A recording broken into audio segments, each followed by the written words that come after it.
Genesis chapter 1. In the beginning God created the heavens and the earth. Now the earth was formless and empty, darkness was over the surface of the deep, and the Spirit of God was hovering over the waters. And God said, "Let there be light," and there was light. God saw that the light was good, and he separated the light from the darkness. God called the light day, and the darkness he called night. And there was evening, and there was morning, the first day. And God said, "Let there be an expanse between the waters to separate water from water." So God made the expanse and separated the water under the expanse from the water above it. And it was so. God called the expanse sky. And there was evening, and there was morning, the second day.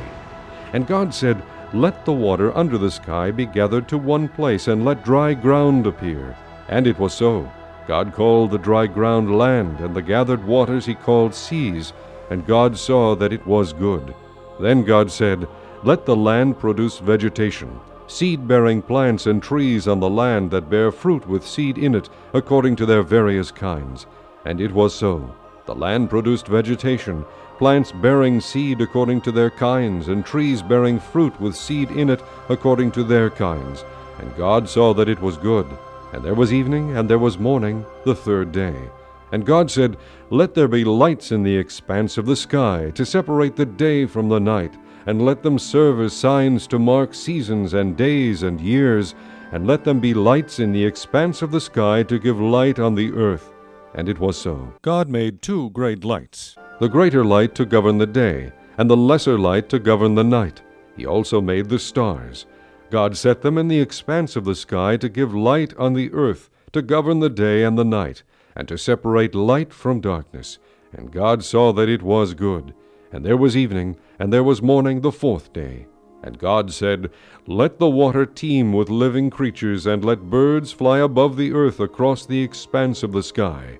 So God created the great creatures of the sea, and every living and moving thing with which the water teems, according to their kinds, and every winged bird according to its kind. And God saw that it was good. God blessed them and said, "Be fruitful, and increase in number, and fill the water in the seas, and let the birds increase on the earth." And there was evening, and there was morning, the fifth day. And God said, "Let the land produce living creatures according to their kinds, livestock, creatures that move along the ground, and wild animals, each according to its kind." And it was so. God made the wild animals according to their kinds, the livestock according to their kinds, and all the creatures that move along the ground according to their kinds. And God saw that it was good. Then God said, "Let us make man in our image, in our likeness, and let them rule over the fish of the sea, and the birds of the air, over the livestock, over all the earth, and over all the creatures that move along the ground." So God created man in his own image. In the image of God he created him, male and female he created them. God blessed them and said to them, "Be fruitful and increase in number, fill the earth and subdue it, rule over the fish of the sea and the birds of the air, and over every living creature that moves on the ground." Then God said, "I give you every seed-bearing plant on the face of the whole earth, and every tree that has fruit with seed in it. They will be yours for food. And to all the beasts of the earth, and all the birds of the air, and all the creatures that move on the ground, everything that has the breath of life in it, I give every green plant for food." And it was so. God saw all that he had made, and it was very good. And there was evening, and there was morning, the sixth day. Chapter 2. Thus the heavens and the earth were completed in all their vast array. By the seventh day God had finished the work he had been doing. So on the seventh day he rested from all his work. And God blessed the seventh day and made it holy, because on it he rested from all the work of creating that he had done. This is the account of the heavens and the earth when they were created. When the Lord God made the earth and the heavens, and no shrub of the field had yet appeared on the earth, and no plant of the field had yet sprung up, for the Lord God had not set rain on the earth, and there was no man to work the ground, but streams came up from the earth, and watered the whole surface of the ground. The Lord God formed the man from the dust of the ground, and breathed into his nostrils the breath of life, and the man became a living being. Now the Lord God had planted a garden in the east, in Eden, and there he put the man he had formed. And the Lord God made all kinds of trees grow out of the ground, trees that were pleasing to the eye and good for food. In the middle of the garden were the tree of life and the tree of the knowledge of good and evil. A river watering the garden flowed from Eden. From there it was separated into 4 headwaters. The name of the first is the Pishon. It winds through the entire land of Havilah, where there is gold. The gold of that land is good. Aromatic resin and onyx are also there. The name of the second river is the Gihon. It winds through the entire land of Cush. The name of the third river is the Tigris. It runs along the east side of Ashur. And the 4th river is the Euphrates. The Lord God took the man and put him in the Garden of Eden to work it and take care of it. And the Lord God commanded the man, "You are free to eat from any tree in the garden, but you must not eat from the tree of the knowledge of good and evil, for when you eat of it you will surely die." The Lord God said, "It is not good for the man to be alone. I will make a helper suitable for him." Now the Lord God had formed out of the ground all the beasts of the field and all the birds of the air.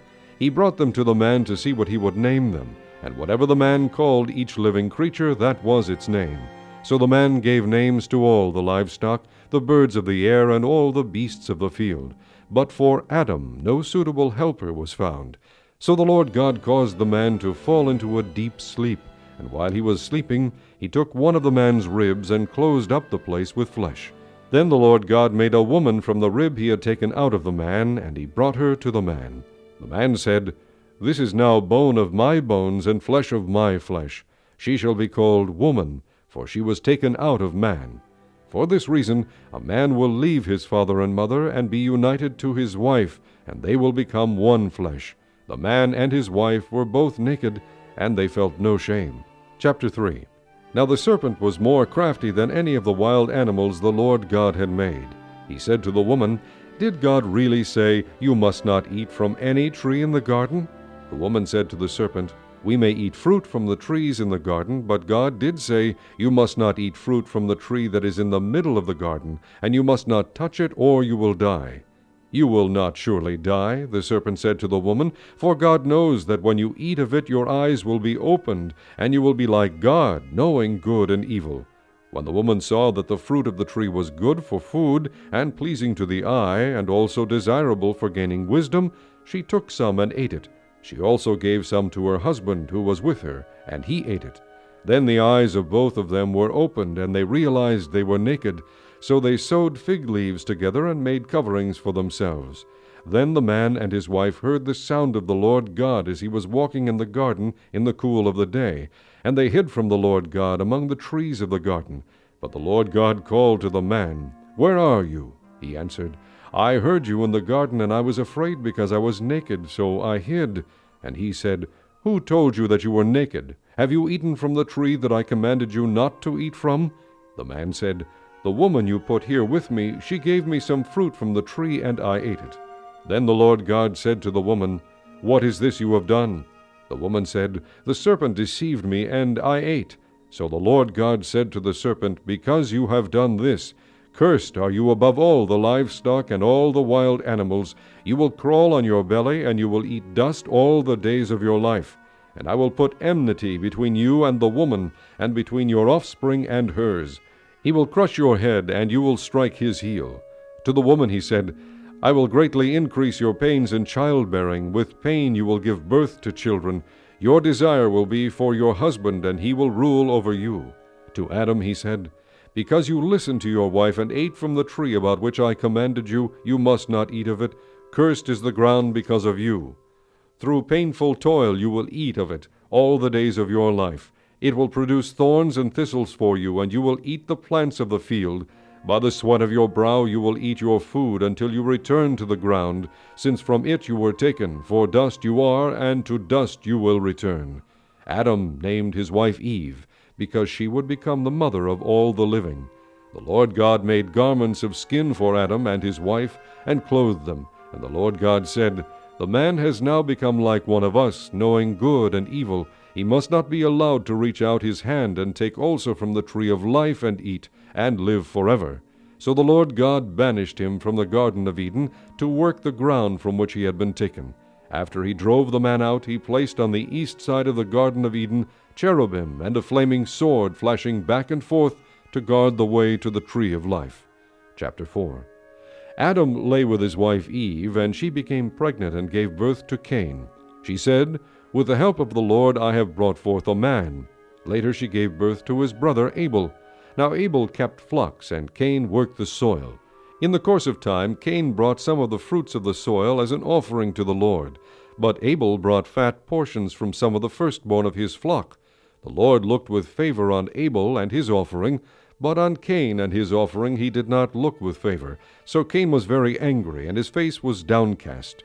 Then the Lord said to Cain, "Why are you angry? Why is your face downcast? If you do what is right, will you not be accepted? But if you do not do what is right, sin is crouching at your door. It desires to have you, but you must master it." Now Cain said to his brother Abel, "Let's go out to the field."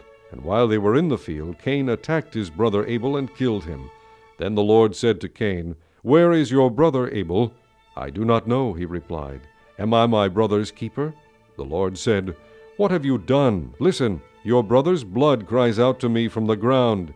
Now you are under a curse and driven from the ground, which opened its mouth to receive your brother's blood from your hand.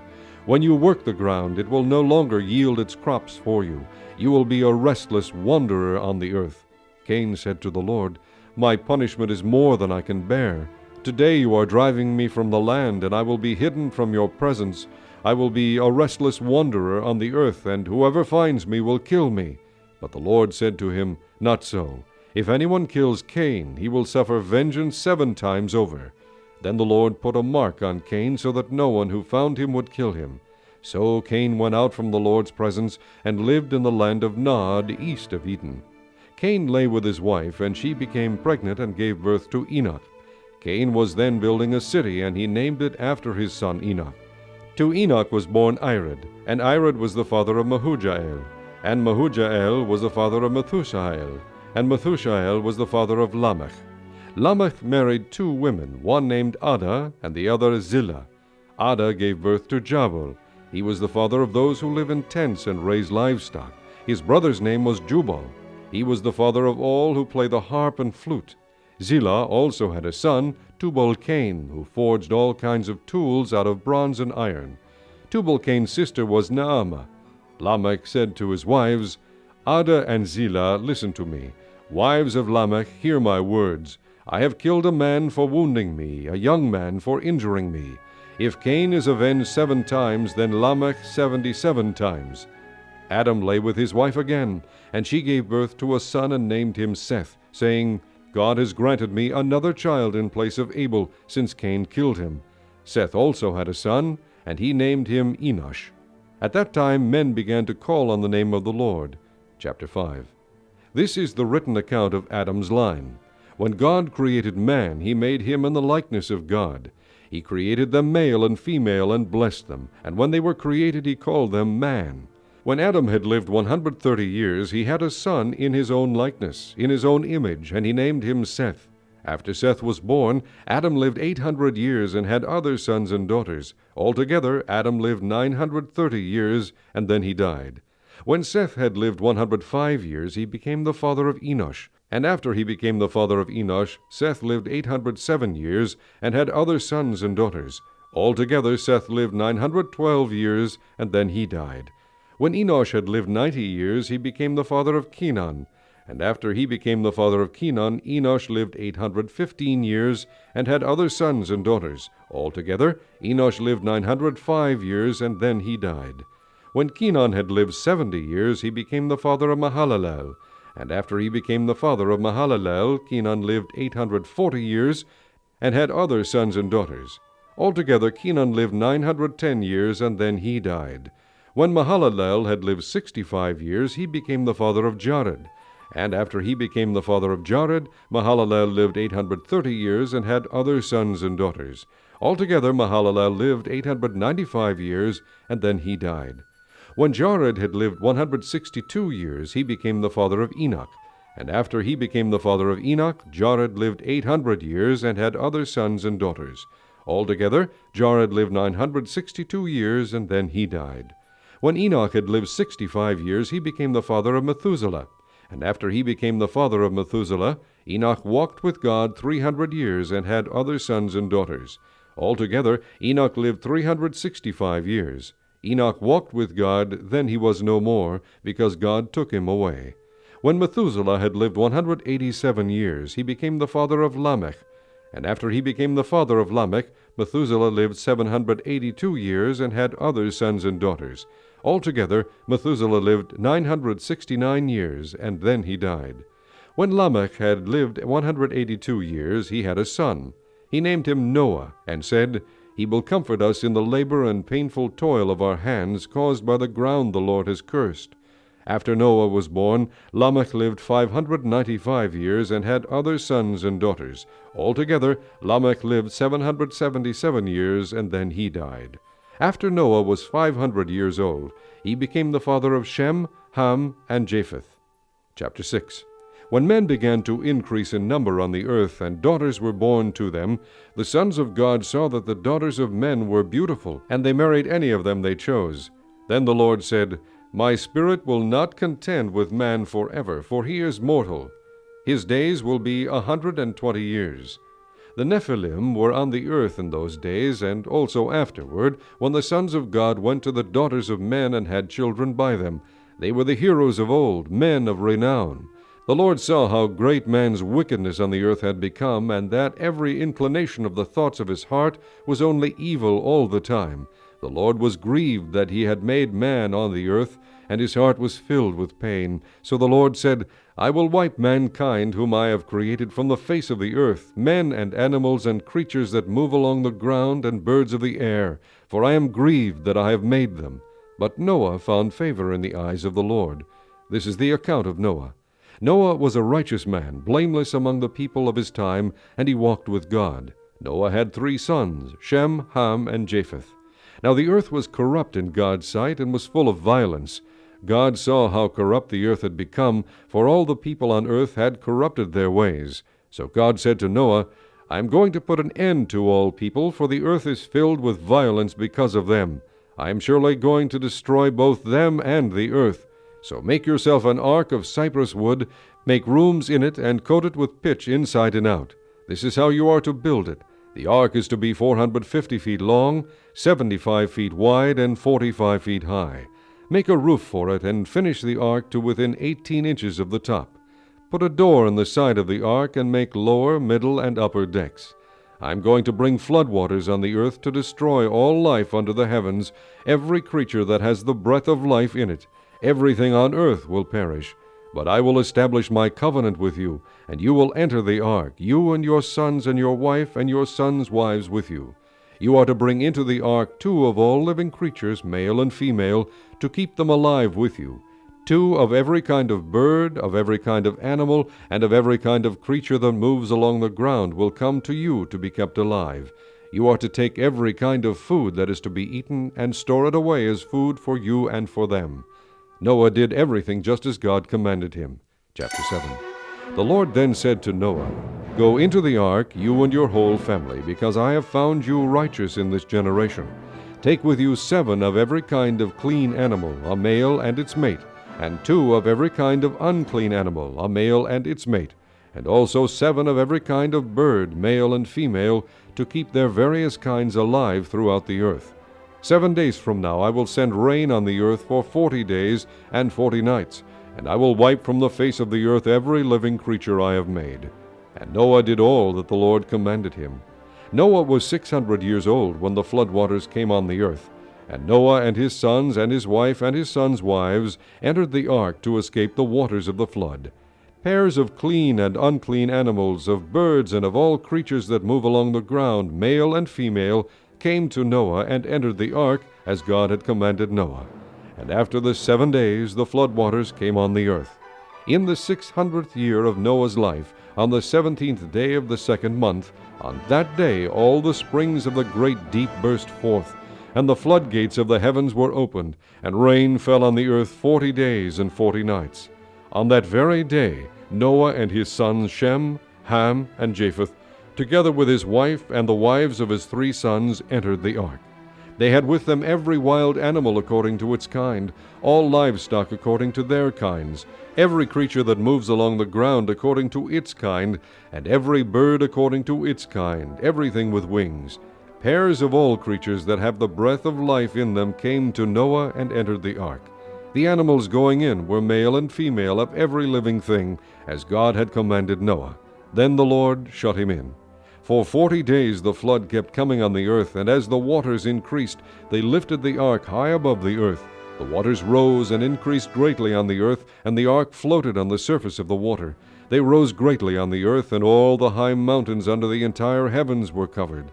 The waters rose and covered the mountains to a depth of more than 20 feet. Every living thing that moved on the earth perished, birds, livestock, wild animals, all the creatures that swarm over the earth, and all mankind. Everything on dry land that had the breath of life in its nostrils died. Every living thing on the face of the earth was wiped out, men and animals, and the creatures that move along the ground, and the birds of the air were wiped from the earth. Only Noah was left, and those with him in the ark. The waters flooded the earth for 150 days. Chapter 8. But God remembered Noah and all the wild animals and the livestock that were with him in the ark, and he sent a wind over the earth, and the waters receded. Now the springs of the deep and the floodgates of the heavens had been closed, and the rain had stopped falling from the sky. The water receded steadily from the earth. At the end of the 150 days the water had gone down, and on the 17th day of the 7th month the ark came to rest on the mountains of Ararat. The waters continued to recede until the 10th month, and on the first day of the 10th month the tops of the mountains became visible. After 40 days Noah opened the window he had made in the ark, and sent out a raven, and it kept flying back and forth until the water had dried up from the earth. Then he sent out a dove to see if the water had receded from the surface of the ground. But the dove could find no place to set its feet, because there was water over all the surface of the earth. So it returned to Noah in the ark. He reached out his hand and took the dove and brought it back to himself in the ark. He waited 7 more days, and again sent out the dove from the ark. When the dove returned to him in the evening, there in its beak was a freshly plucked olive leaf. Then Noah knew that the water had receded from the earth. He waited 7 more days and sent the dove out again, but this time it did not return to him. By the first day of the first month of Noah's 601st year, the water had dried up from the earth. Noah then removed the covering from the ark and saw that the surface of the ground was dry. By the 27th day of the 2nd month the earth was completely dry. Then God said to Noah, "Come out of the ark, you and your wife and your sons and their wives. Bring out every kind of living creature that is with you, the birds, the animals, and all the creatures that move along the ground, so they can multiply on the earth, and be fruitful and increase in number upon it." So Noah came out, together with his sons and his wife and his sons' wives. All the animals and all the creatures that move along the ground, and all the birds, everything that moves on the earth, came out of the ark, one kind after another. Then Noah built an altar to the Lord, and, taking some of all the clean animals and clean birds, he sacrificed burnt offerings on it. The Lord smelled the pleasing aroma, and said in his heart, "Never again will I curse the ground because of man, even though every inclination of his heart is evil from childhood. And never again will I destroy all living creatures as I have done. As long as the earth endures, seed time and harvest, cold and heat, summer and winter, day and night will never cease." Chapter 9. Then God blessed Noah and his sons, saying to them, "Be fruitful and increase in number and fill the earth. The fear and dread of you will fall upon all the beasts of the earth, and all the birds of the air, upon every creature that moves along the ground, and upon all the fish of the sea. They are given into your hands. Everything that lives and moves will be food for you. Just as I gave you the green plants, I now give you everything. But you must not eat meat that has its lifeblood still in it. And for your lifeblood I will surely demand an accounting. I will demand an accounting from every animal, and from each man too I will demand an accounting for the life of his fellow man. Whoever sheds the blood of man, by man shall his blood be shed, for in the image of God has God made man. As for you, be fruitful and increase in number, multiply on the earth and increase upon it." Then God said to Noah and to his sons with him, "I now establish my covenant with you and with your descendants after you, and with every living creature that was with you, the birds, the livestock, and all the wild animals, all those that came out of the ark with you, every living creature on earth. I establish my covenant with you. Never again will all life be cut off by the waters of a flood. Never again will there be a flood to destroy the earth. And God said, This is the sign of the covenant I am making between me and you, and every living creature with you, a covenant for all generations to come. I have set my rainbow in the clouds, and it will be the sign of the covenant between me and the earth. Whenever I bring clouds over the earth, and the rainbow appears in the clouds, I will remember my covenant between me and you, and all living creatures of every kind. Never again will the waters become a flood to destroy all life. Whenever the rainbow appears in the clouds, I will see it and remember the everlasting covenant between God and all living creatures of every kind on the earth. So God said to Noah, This is the sign of the covenant I have established between me and all life on the earth. The sons of Noah who came out of the ark were Shem, Ham, and Japheth. Ham was the father of Canaan. These were the three sons of Noah, and from them came the people who were scattered over the earth. Noah, a man of the soil, proceeded to plant a vineyard. When he drank some of its wine, he became drunk and lay uncovered inside his tent. Ham, the father of Canaan, saw his father's nakedness and told his two brothers outside. But Shem and Japheth took a garment and laid it across their shoulders. Then they walked in backward and covered their father's nakedness. Their faces were turned the other way so that they would not see their father's nakedness. When Noah awoke from his wine and found out what his youngest son had done to him, he said, Cursed be Canaan, the lowest of slaves will he be to his brothers. He also said, Blessed be the Lord, the God of Shem. May Canaan be the slave of Shem. May God extend the territory of Japheth. May Japheth live in the tents of Shem, and may Canaan be his slave. After the flood, Noah lived 350 years. Altogether, Noah lived 950 years, and then he died. Chapter 10. This is the account of Shem, Ham, and Japheth, Noah's sons, who themselves had sons after the flood. The sons of Japheth, Gomer, Magog, Madai, Javan, Tubal, Mashech, and Tiras. The sons of Gomer, Ashkenaz, Riphath, and Togarmah. The sons of Javan, Elisha, Tarshish, the Kittim, and the Rodanim. From these the maritime peoples spread out into their territories by their clans within their nations, each with its own language. The sons of Ham, Cush, Mizraim, Put, and Canaan. The sons of Cush, Seba, Havilah, Sabta, Rama, and Sabteka. The sons of Rama, Sheba, and Dedan. Cush was the father of Nimrod, who grew to be a mighty warrior on the earth. He was a mighty hunter before the Lord. That is why it is said, Like Nimrod, a mighty hunter before the Lord. The first centers of his kingdom were Babylon, Erech, Akkad, and Calneh in Shinar. From that land he went to Assyria, where he built Nineveh, Rehoboth-ir, Calah, and Rezin, which is between Nineveh and Calah, that is the great city. Mizraim was the father of the Ludites, Anamites, Lehabites, Naphtuhites, Pathrushites, Casluhites, from whom the Philistines came, and Caphtorites. Canaan was the father of Sidon, his firstborn, and of the Hittites, Jebusites, Amorites, Girgashites, Hivites, Arkites, Sinites, Arvadites, Zemarites, and Hamathites. Later the Canaanite clans scattered, and the borders of Canaan reached from Sidon toward Gerar as far as Gaza, and then toward Sodom, Gomorrah, Admah, and Zeboim as far as Lasha. These are the sons of Ham by their clans and languages, in their territories and nations. Sons were also born to Shem, whose older brother was Japheth. Shem was the ancestor of all the sons of Eber. The sons of Shem, Elam, Ashur, Arphaxad, Lud, and Aram. The sons of Aram, Uz, Hul, Gether, and Meshech. Arphaxad was the father of Shelah, and Shelah the father of Eber. 2 sons were born to Eber. One was named Peleg, because in his time the earth was divided. His brother was named Joktan. Joktan was the father of Almodad, Sheleph, Azarmaveth, Jerah, Hadoram, Uzal, Dikla, Obal, Abimael, Sheba, Ophir, Havilah, and Jobab. All these were sons of Joktan. The region where they lived stretched from Mesha toward Sephar in the eastern hill country. These are the sons of Shem by their clans and languages, in their territories and nations. These are the clans of Noah's sons according to their lines of descent within their nations. From these the nations spread out over the earth after the flood. Chapter 11. Now the whole world had one language and a common speech. As men moved eastward, they found a plain in Shinar and settled there. They said to each other, "Come, let's make bricks and bake them thoroughly." They used brick instead of stone, and tar for mortar.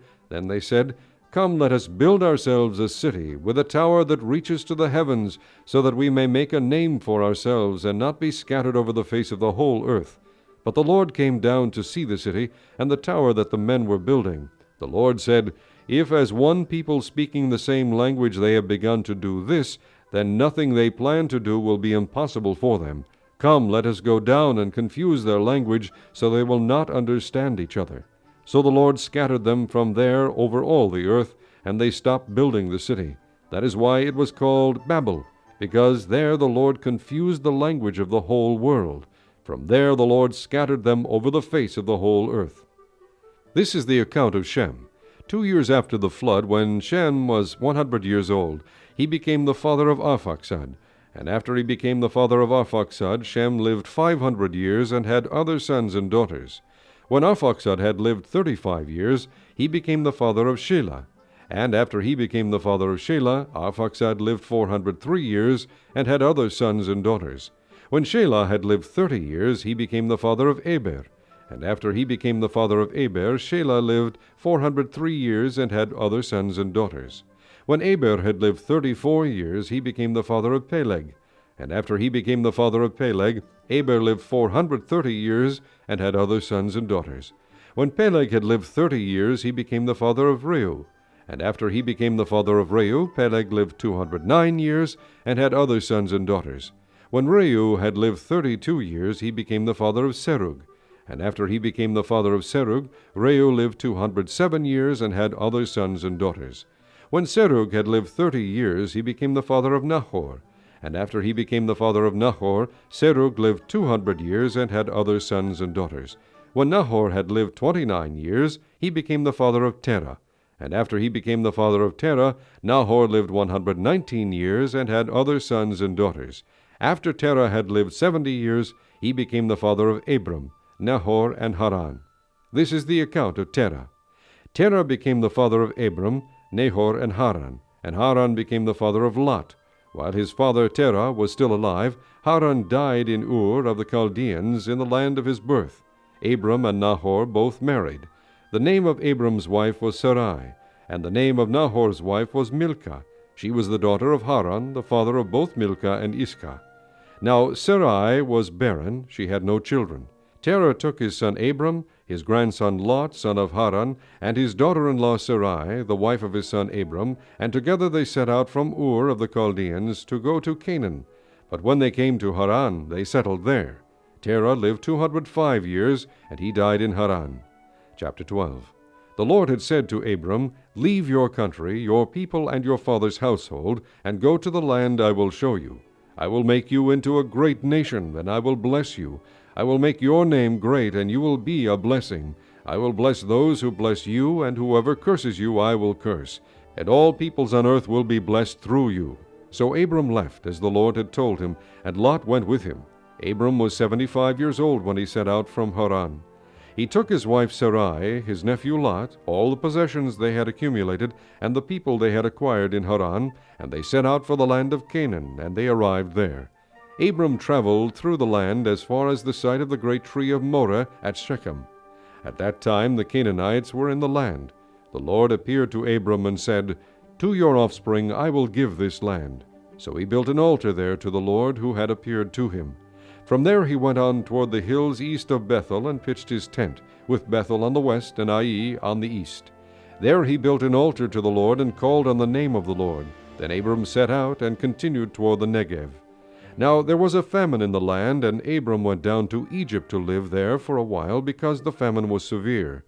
As he was about to enter Egypt, he said to his wife Sarai, "I know what a beautiful woman you are. When the Egyptians see you, they will say, 'This is his wife.' Then they will kill me, but will let you live. Say you are my sister, so that I will be treated well for your sake, and my life will be spared because of you." When Abram came to Egypt, the Egyptians saw that she was a very beautiful woman. And when Pharaoh's officials saw her, they praised her to Pharaoh, and she was taken into his palace. He treated Abram well for her sake, and Abram acquired sheep and cattle, male and female donkeys, men servants and maidservants, and camels. But the Lord inflicted serious diseases on Pharaoh and his household because of Abram's wife Sarai. So Pharaoh summoned Abram.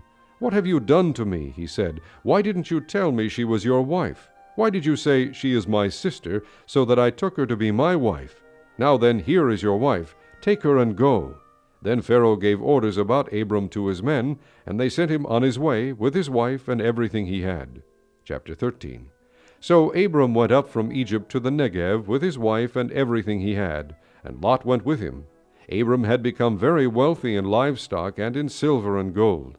From the Negev he went from place to place until he came to Bethel, to the place between Bethel and Ai, where his tent had been earlier, and where he had first built an altar. There Abram called on the name of the Lord.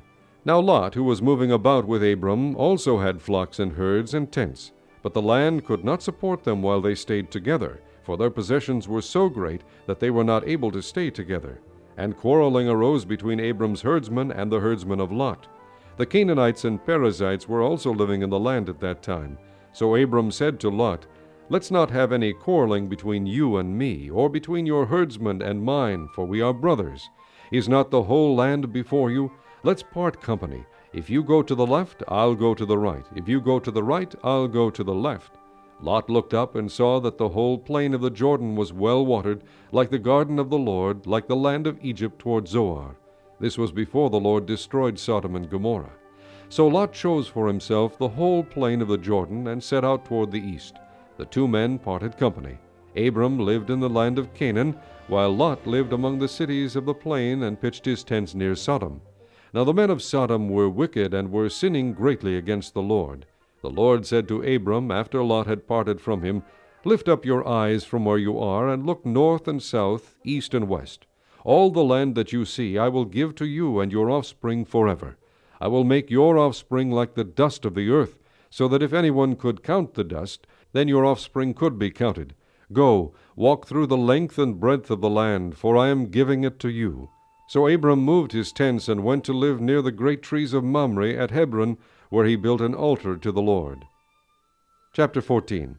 At this time Amraphel, king of Shinar, Arioch, king of Elasar, Kedorlaomer, king of Elam, and Tidal, king of Goiim, went to war against Bera, king of Sodom, Bersha, king of Gomorrah, Shinab, king of Admah, Shemaber, king of Zeboim, and the king of Bela, that is Zoar.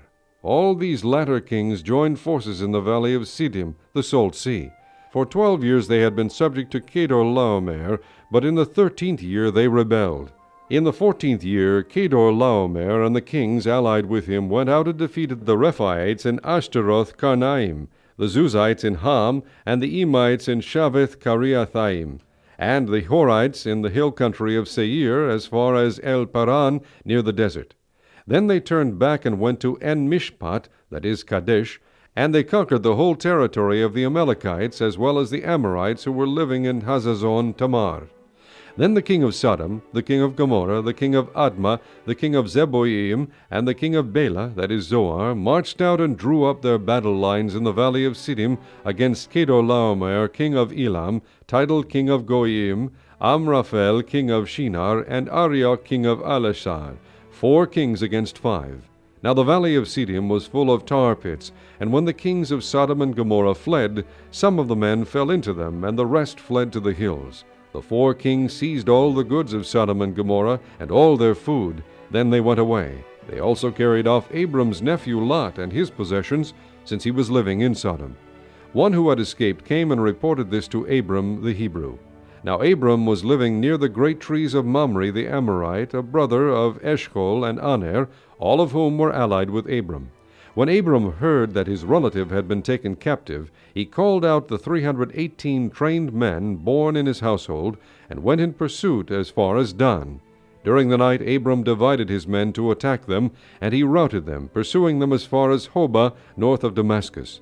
He recovered all the goods and brought back his relative Lot and his possessions, together with the women and the other people. After Abram returned from defeating Kedorlaomer and the kings allied with him, the king of Sodom came out to meet him in the valley of Shaveh, that is the king's valley. Then Melchizedek, king of Salem, brought out bread and wine. He was priest of God Most High, and he blessed Abram, saying, Blessed be Abram by God Most High, creator of heaven and earth, and blessed be God Most High, who delivered your enemies into your hand. Then Abram gave him a tenth of everything. The king of Sodom said to Abram, Give me the people, and keep the goods for yourself. But Abram said to the king of Sodom, I have raised my hand to the Lord God Most High, creator of heaven and earth, and have taken an oath that I will accept nothing belonging to you, not even a thread or the thong of a sandal, so that you will never be able to say, I made Abram rich. I will accept nothing but what my men have eaten, and the share that belongs to the men who went with me, to Aner, Eshcol, and Mamre. Let them have their share. Chapter 15. After this the word of the Lord came to Abram in a vision. Do not be afraid, Abram. I am your shield, your very great reward. But Abram said, O sovereign Lord, what can you give me since I remain childless, and the one who will inherit my estate is Eliezer of Damascus? And Abram said, You have given me no children, so a servant in my household will be my heir. Then the word of the Lord came to him, This man will not be your heir, but a son coming from your own body will be your heir. He took him outside and said, Look up at the heavens and count the stars, if indeed you can count them. Then he said to him, So shall your offspring be. Abraham believed the Lord, and he credited it to him as righteousness. He also said to him, I am the Lord who brought you out of Ur of the Chaldeans to give you this land to take possession of it. But Abram said, O sovereign Lord, how can I know that I will gain possession of it? So the Lord said to him, Bring me a heifer, a goat, and a ram, each 3 years old, along with a dove and a young pigeon. Abram brought all these to him, cut them in two, and arranged the halves opposite each other. The birds, however, he did not cut in half. Then birds of prey came down on the carcasses, but Abram drove them away. As the sun was setting, Abram fell into a deep sleep, and a thick and dreadful darkness came over him. Then the Lord said to him, Know for certain that your descendants will be strangers in a country not their own, and they will be enslaved and mistreated 400 years.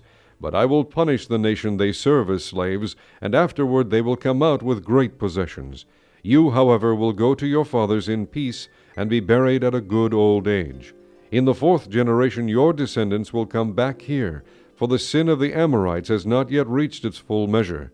When the sun had set and darkness had fallen, a smoking firepot with a blazing torch appeared and passed between the pieces. On that day the Lord made a covenant with Abram and said, To your descendants I give this land, from the river of Egypt to the great river the Euphrates, the land of the Kenites, Kenizzites, Kadmonites, Hittites, Perizzites, Rephaites, Amorites, Canaanites, Girgashites, and Jebusites. Chapter 16. Now Sarai, Abram's wife, had borne him no children, but she had an Egyptian maidservant named Hagar. So she said to Abram, The Lord has kept me from having children. Go, sleep with my maidservant. Perhaps I can build a family through her. Abram agreed to what Sarai said. So after Abram had been living in Canaan 10 years, Sarai his wife took her Egyptian maidservant Hagar and gave her to her husband to be his wife. He slept with Hagar, and she conceived. When she knew she was pregnant, she began to despise her mistress. Then Sarai said to Abram, You are responsible for the wrong I am suffering. I put my servant in your arms, and now that she knows she is pregnant, she despises me. May the Lord judge between you and me. Your servant is in your hands, Abram said. Do with her whatever you think best. Then Sarai mistreated Hagar, so she fled from her. The angel of the Lord found Hagar near a spring in the desert. It was the spring that is beside the road to Shur. And he said, Hagar, servant of Sarai, where have you come from, and where are you going? I am running away from my mistress, Sarai, she answered. Then the angel of the Lord told her, Go back to your mistress and submit to her. The angel added, I will so increase your descendants that they will be too numerous to count. The angel of the Lord also said to her, You are now with child, and you will have a son. You shall name him Ishmael, for the Lord has heard of your misery. He will be a wild donkey of a man. His hand will be against everyone, and everyone's hand against him. and he will live in hostility toward all his brothers. She gave this name to the Lord who spoke to her, You are the God who sees me. For she said, I have now seen the one who sees me. That is why the well was called Bir Lahai Roi. It is still there, between Kadesh and Bered. So Hagar bore Abram a son, and Abram gave the name Ishmael to the son she had borne. Abram was 86 years old when Hagar bore him Ishmael. Chapter 17. When Abram was 99 years old, the Lord appeared to him and said, I am God Almighty. Walk before me and be blameless. I will confirm my covenant between me and you, and will greatly increase your numbers. Abram fell face down, and God said to him, As for me, this is my covenant with you. You will be the father of many nations. No longer will you be called Abram. Your name will be Abraham, for I have made you a father of many nations. I will make you very fruitful. I will make nations of you, and kings will come from you. I will establish my covenant as an everlasting covenant between me and you and your descendants after you for the generations to come, to be your God and the God of your descendants after you. The whole land of Canaan, where you are now an alien, I will give as an everlasting possession to you and your descendants after you, and I will be their God. Then God said to Abraham, As for you, you must keep my covenant, you and your descendants after you for the generations to come. This is my covenant with you and your descendants after you, the covenant you are to keep. Every male among you shall be circumcised. You are to undergo circumcision, and it will be the sign of the covenant between me and you. For the generations to come, every male among you who is 8 days old must be circumcised, including those born in your household or bought with money from a foreigner, those who are not your offspring. Whether born in your household or bought with your money, they must be circumcised. My covenant in your flesh is to be an everlasting covenant. Any uncircumcised male who has not been circumcised in the flesh will be cut off from his people. He has broken my covenant.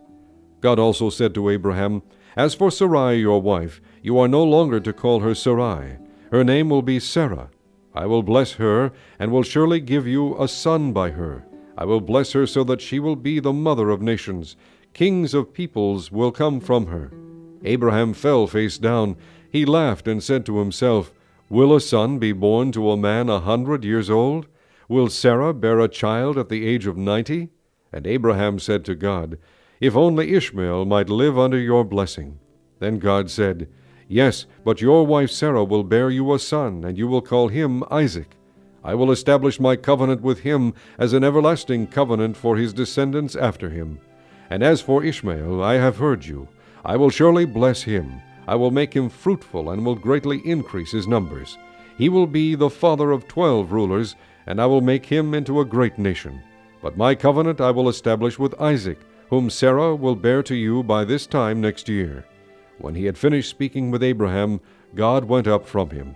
On that very day Abraham took his son Ishmael, and all those born in his household or bought with his money, every male in his household, and circumcised them, as God told him. Abraham was 99 years old when he was circumcised, and his son Ishmael was 13. Abraham and his son Ishmael were both circumcised on that same day. And every male in Abraham's household, including those born in his household or bought from a foreigner, was circumcised with him. Chapter 18. The Lord appeared to Abraham near the great trees of Mamre while he was sitting at the entrance to his tent in the heat of the day. Abraham looked up and saw 3 men standing nearby. When he saw them, he hurried from the entrance of his tent to meet them and bowed low to the ground. He said, If I have found favor in your eyes, my Lord, do not pass your servant by. Let a little water be brought, and then you may all wash your feet and rest under this tree. Let me get you something to eat so you can be refreshed, and then go on your way, now that you have come to your servant. Very well, they answered, do as you say. So Abraham hurried into the tent to Sarah. Quick, he said, get 3 seahs of fine flour, and knead it and bake some bread. Then he ran to the herd and selected a choice, tender calf, and gave it to a servant who hurried to prepare it. He then brought some curds and milk and the calf that had been prepared, and set these before them. While they ate, he stood near them under a tree. Where is your wife Sarah? They asked him. There in the tent, he said. Then the Lord said, I will surely return to you about this time next year, and Sarah your wife will have a son. Now Sarah was listening at the entrance to the tent which was behind him. Abraham and Sarah were already old and well advanced in years, and Sarah was past the age of childbearing. So Sarah laughed to herself as she thought, "After I am worn out and my master is old, will I now have this pleasure?" Then the Lord said to Abraham, "Why did Sarah laugh and say, 'Will I really have a child now that I am old?' Is anything too hard for the Lord? I will return to you at the appointed time next year, and Sarah will have a son." Sarah was afraid, so she lied and said, "I did not laugh." But he said, "Yes, you did laugh." When the men got up to leave, they looked down toward Sodom, and Abraham walked along with them to see them on their way. Then the Lord said, "Shall I hide from Abraham what I am about to do? Abraham will surely become a great and powerful nation, and all nations on earth will be blessed through him. For I have chosen him, so that he will direct his children and his household after him to keep the way of the Lord by doing what is right and just, so that the Lord will bring about for Abraham what he has promised him." Then the Lord said, "The outcry against Sodom and Gomorrah is so great, and their sin so grievous, that I will go down and see if what they have done is as bad as the outcry that has reached me. If not, I will know." The men turned away and went toward Sodom, but Abraham remained standing before the Lord. Then Abraham approached him and said, "Will you sweep away the righteous with the wicked? What if there are 50 righteous people in the city? Will you really sweep it away and not spare the place for the sake of the 50 righteous people in it? Far be it from you to do such a thing, to kill the righteous with the wicked, treating the righteous and the wicked alike. Far be it from you. Will not the judge of all the earth do right?"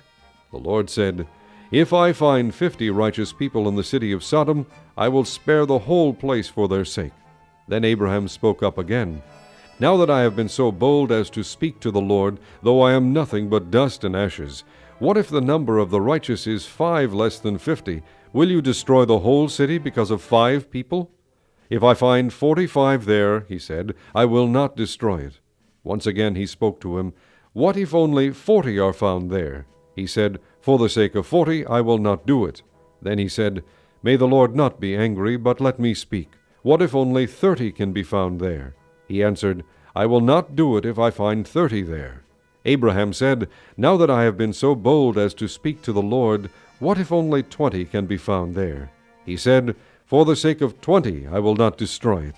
Then he said, "May the Lord not be angry, but let me speak just once more. What if only 10 can be found there?" He answered, "For the sake of 10 I will not destroy it." When the Lord had finished speaking with Abraham, he left, and Abraham returned home. Chapter 19. The 2 angels arrived at Sodom in the evening, and Lot was sitting in the gateway of the city. When he saw them, he got up to meet them and bowed down with his face to the ground. "My lords," he said, "please turn aside to your servant's house. You can wash your feet and spend the night, and then go on your way early in the morning." "No," they answered, "we will spend the night in the square." But he insisted so strongly that they did go with him and entered his house. He prepared a meal for them, baking bread without yeast, and they ate.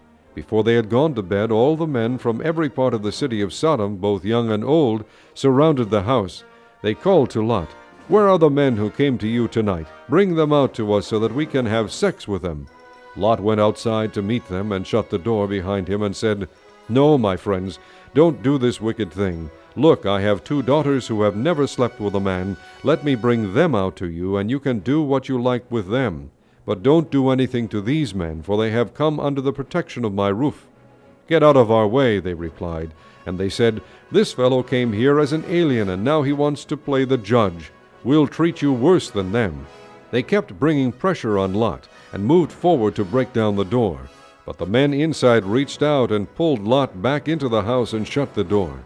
Then they struck the men who were at the door of the house, young and old, with blindness, so that they could not find the door. The 2 men said to Lot, "Do you have anyone else here, sons-in-law, sons or daughters, or anyone else in the city who belongs to you? Get them out of here, because we are going to destroy this place.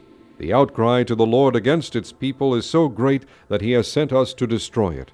So Lot went out and spoke to his sons-in-law, who were pledged to marry his daughters. He said, "Hurry and get out of this place, because the Lord is about to destroy the city." But his sons-in-law thought he was joking. With the coming of dawn, the angels urged Lot, saying, "Hurry, take your wife and your 2 daughters who are here, or you will be swept away when the city is punished." When he hesitated, the men grasped his hand and the hands of his wife and of his 2 daughters, and led them safely out of the city, for the Lord was merciful to them. As soon as they had brought them out, one of them said, "Flee for your lives. Don't look back, and don't stop anywhere in the plain. Flee to the mountains, or you will be swept away." But Lot said to them, "No, my lords, please. Your servant has found favor in your eyes, and you have shown great kindness to me in sparing my life. But I can't flee to the mountains. This disaster will overtake me, and I'll die. Look, here is a town near enough to run to, and it is small. Let me flee to it. It is very small, isn't it? Then my life will be spared." He said to him, "Very well, I will grant this request too. I will not overthrow the town you speak of, but flee there quickly, because I cannot do anything until you reach it." That is why the town was called Zoar. By the time Lot reached Zoar, the sun had risen over the land. Then the Lord rained down burning sulfur on Sodom and Gomorrah from the Lord out of the heavens. Thus he overthrew those cities and the entire plain, including all those living in the cities, and also the vegetation in the land. But Lot's wife looked back, and she became a pillar of salt. Early the next morning, Abraham got up and returned to the place where he had stood before the Lord. He looked down toward Sodom and Gomorrah, toward all the land of the plain, and he saw dense smoke rising from the land, like smoke from a furnace. So when God destroyed the cities of the plain, he remembered Abraham, and he brought Lot out of the catastrophe that overthrew the cities where Lot had lived. Lot and his 2 daughters left Zoar and settled in the mountains, for he was afraid to stay in Zoar. He and his 2 daughters lived in a cave. One day the older daughter said to the younger, "Our father is old, and there is no man around here to lie with us, as is the custom all over the earth. Let's get our father to drink wine, and then lie with him and preserve our family line through our father."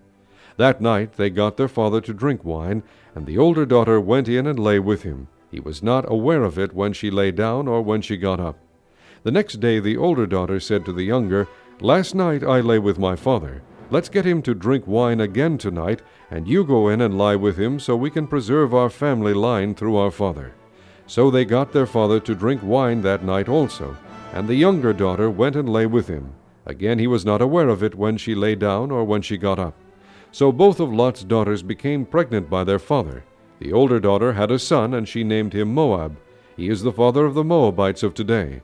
The younger daughter also had a son, and she named him Ben-Ami. He is the father of the Ammonites of today. Chapter 20. Now Abraham moved on from there into the region of the Negev, and lived between Kadesh and Shur. For a while he stayed in Gerar, and there Abraham said of his wife Sarah, "She is my sister." Then Abimelech king of Gerar sent for Sarah, and took her. But God came to Abimelech in a dream one night, and said to him, "You are as good as dead because of the woman you have taken. She is a married woman." Now Abimelech had not gone near her, so he said, "Lord, will you destroy an innocent nation? Did he not say to me, 'She is my sister,' and didn't she also say, 'He is my brother'? I have done this with a clear conscience and clean hands." Then God said to him in the dream, "Yes, I know you did this with a clear conscience, and so I have kept you from sinning against me. That is why I did not let you touch her. Now return the man's wife, for he is a prophet, and he will pray for you, and you will live. But if you do not return her, you may be sure that you and all yours will die." Early the next morning Abimelech summoned all his officials, and when he told them all that had happened, they were very much afraid. Then Abimelech called Abraham in and said, "What have you done to us? How have I wronged you, that you have brought such great guilt upon me and my kingdom? You have done things to me that should not be done." And Abimelech asked Abraham, "What was your reason for doing this?" Abraham replied, "I said to myself, 'There is surely no fear of God in this place, and they will kill me because of my wife. Besides, she really is my sister, the daughter of my father, though not of my mother, and she became my wife. And when God had me wander from my father's household, I said to her, This is how you can show your love to me. Everywhere we go, say of me, He is my brother." Then Abimelech brought sheep and cattle and male and female slaves and gave them to Abraham. And he returned Sarah his wife to him. And Abimelech said, "My land is before you. Live wherever you like." To Sarah he said, "I am giving your brother 1,000 shekels of silver. This is to cover the offense against you before all who are with you. You are completely vindicated." Then Abraham prayed to God, and God healed Abimelech, his wife, and his slave girls, so they could have children again, for the Lord had closed up every womb in Abimelech's household because of Abraham's wife Sarah. Chapter 21. Now the Lord was gracious to Sarah, as he had said, and the Lord did for Sarah what he had promised. Sarah became pregnant and bore a son to Abraham in his old age, at the very time God had promised him. Abraham gave the name Isaac to the son Sarah bore him. When his son Isaac was 8 days old, Abraham circumcised him as God commanded him. Abraham was 100 years old when his son Isaac was born to him. Sarah said, God has brought me laughter, and everyone who hears about this will laugh with me. And she added, Who would have said to Abraham that Sarah would nurse children? Yet I have borne him a son in his old age. The child grew and was weaned, and on the day Isaac was weaned, Abraham held a great feast. But Sarah saw that the son whom Hagar the Egyptian had borne to Abraham was mocking, and she said to Abraham, Get rid of that slave woman and her son, for that slave woman's son will never share in the inheritance with my son Isaac. The matter distressed Abraham greatly because it concerned his son. But God said to him, Do not be so distressed about the boy and your maidservant. Listen to whatever Sarah tells you, because it is through Isaac that your offspring will be reckoned. I will make the son of the maidservant into a nation also, because he is your offspring. Early the next morning Abraham took some food and a skin of water and gave them to Hagar. He set them on her shoulders and then sent her off with the boy. She went on her way and wandered in the desert of Beersheba. When the water in the skin was gone, she put the boy under one of the bushes. Then she went off and sat down nearby, about a bowshot away, for she thought, I cannot watch the boy die. And as she sat there nearby, she began to sob.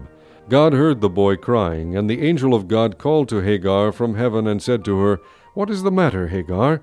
Do not be afraid. God has heard the boy crying as he lies there. Lift the boy up and take him by the hand, for I will make him into a great nation. Then God opened her eyes, and she saw a well of water. So she went and filled the skin with water and gave the boy a drink. God was with the boy as he grew up. He lived in the desert and became an archer. While he was living in the desert of Paran, his mother got a wife for him from Egypt.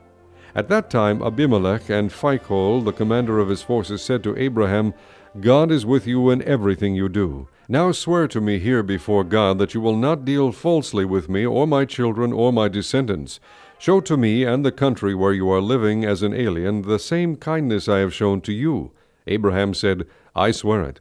Then Abraham complained to Abimelech about a well of water that Abimelech's servants had seized. But Abimelech said, I don't know who has done this. You did not tell me, and I heard about it only today.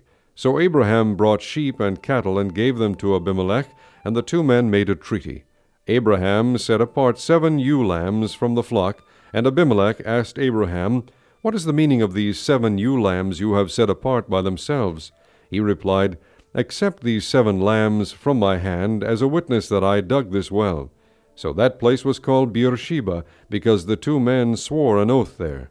After the treaty had been made at Beersheba, Abimelech and Phicol, the commander of his forces, returned to the land of the Philistines.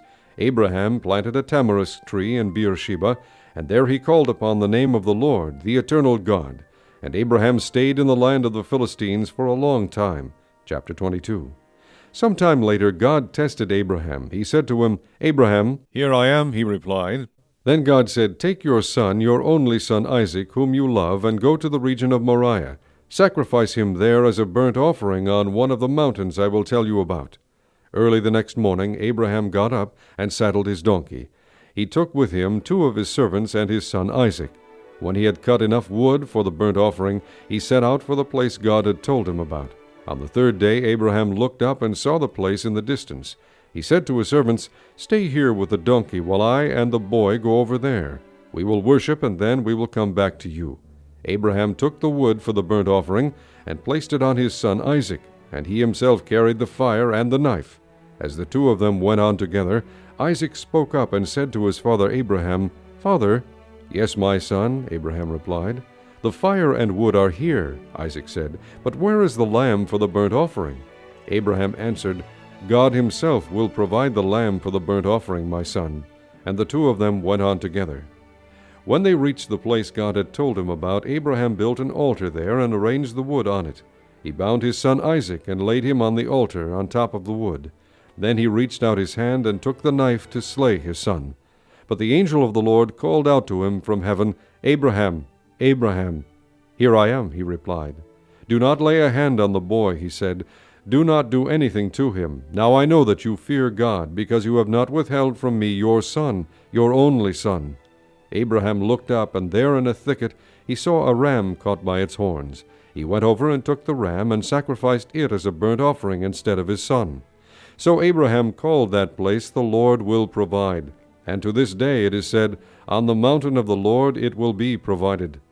The angel of the Lord called to Abraham from heaven a second time and said, "I swear by myself, declares the Lord, that because you have done this and have not withheld your son, your only son, I will surely bless you and make your descendants as numerous as the stars in the sky and as the sand on the seashore. Your descendants will take possession of the cities of their enemies, and through your offspring all nations on earth will be blessed, because you have obeyed me."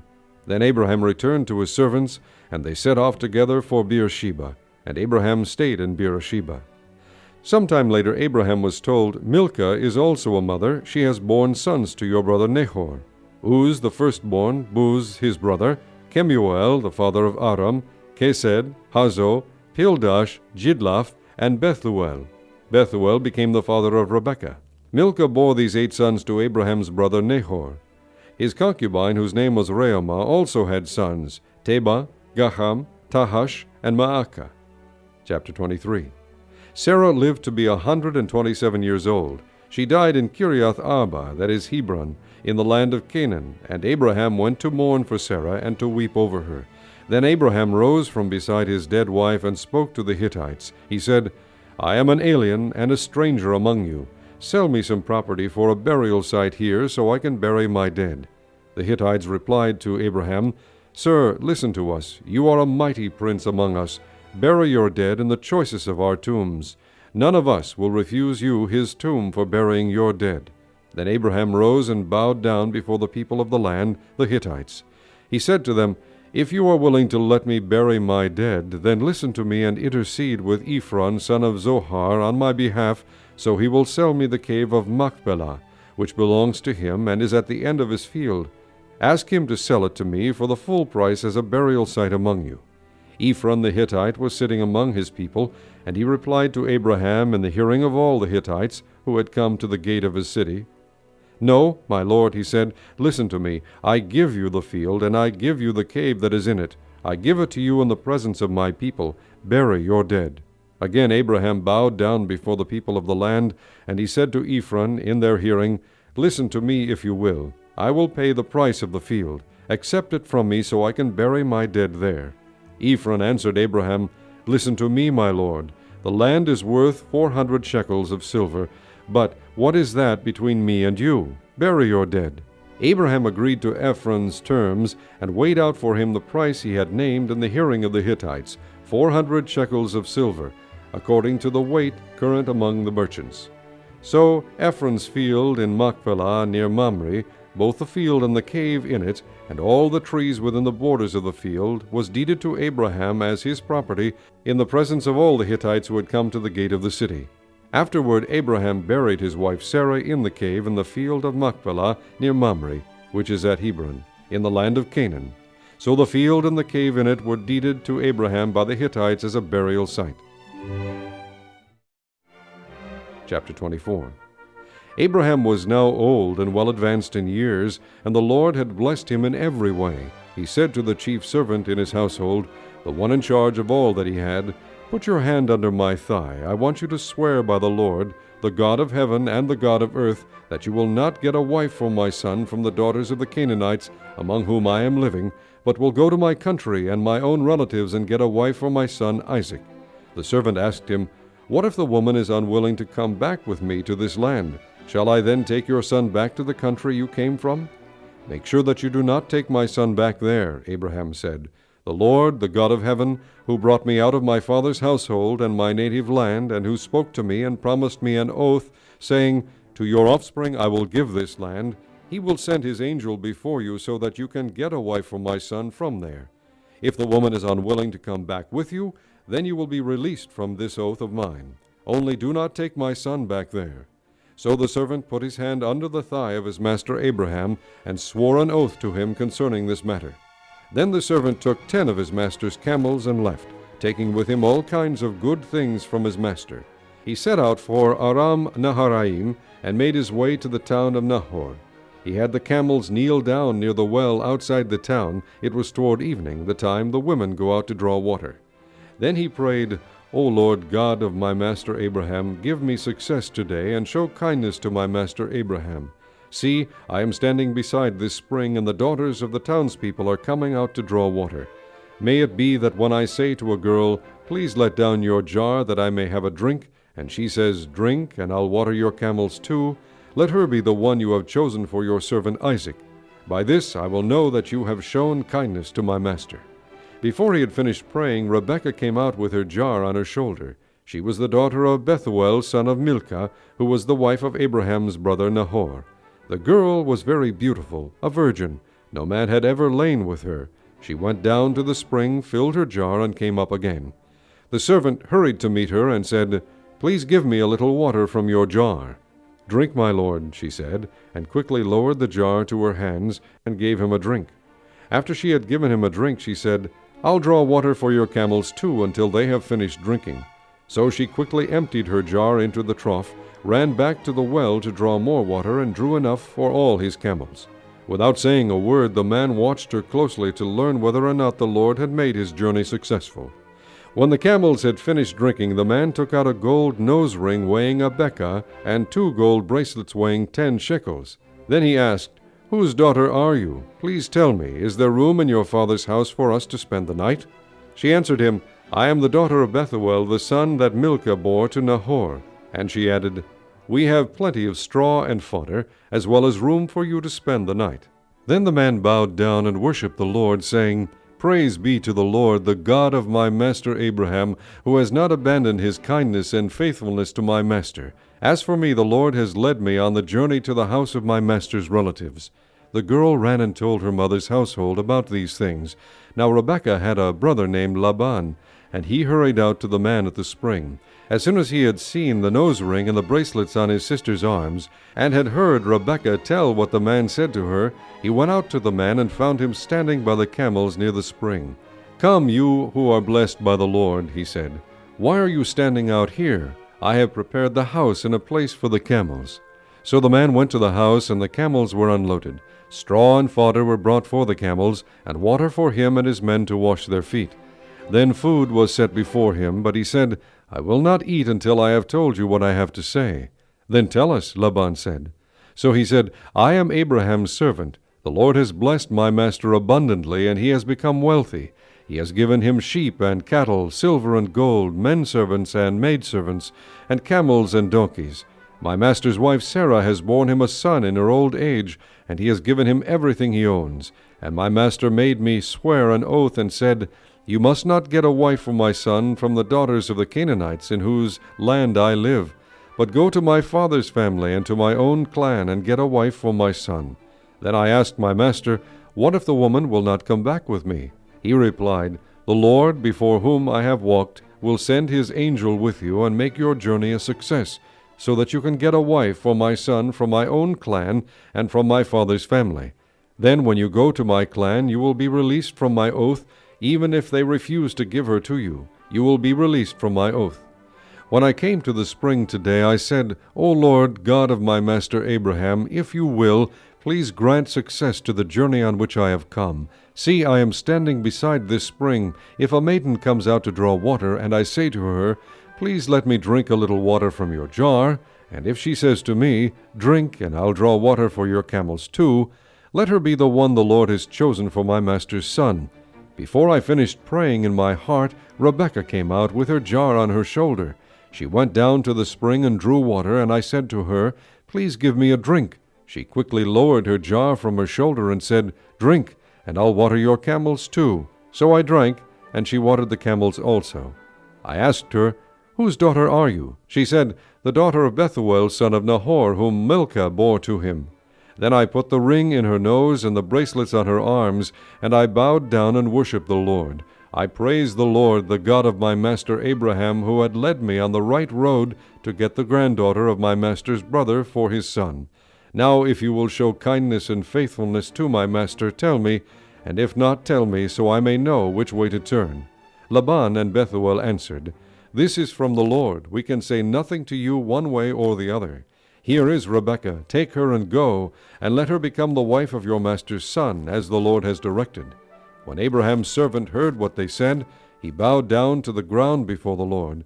Then the servant brought out gold and silver jewelry and articles of clothing, and gave them to Rebekah. He also gave costly gifts to her brother and to her mother. Then he and the men who were with him ate and drank, and spent the night there. When they got up the next morning, he said, "Send me on my way to my master." But her brother and her mother replied, "Let the girl remain with us 10 days or so, then you may go." But he said to them, "Do not detain me, now that the Lord has granted success to my journey. Send me on my way, so I may go to my master." Then they said, "Let's call the girl and ask her about it." So they called Rebekah and asked her, "Will you go with this man?" "I will go," she said. So they sent their sister Rebekah on her way, along with her nurse and Abraham's servant and his men. And they blessed Rebekah and said to her, "Our sister, may you increase to thousands upon thousands. May your offspring possess the gates of their enemies." Then Rebekah and her maids got ready and mounted their camels and went back with the man. So the servant took Rebekah and left. Now Isaac had come from Beer Lahai Roi, for he was living in the Negev.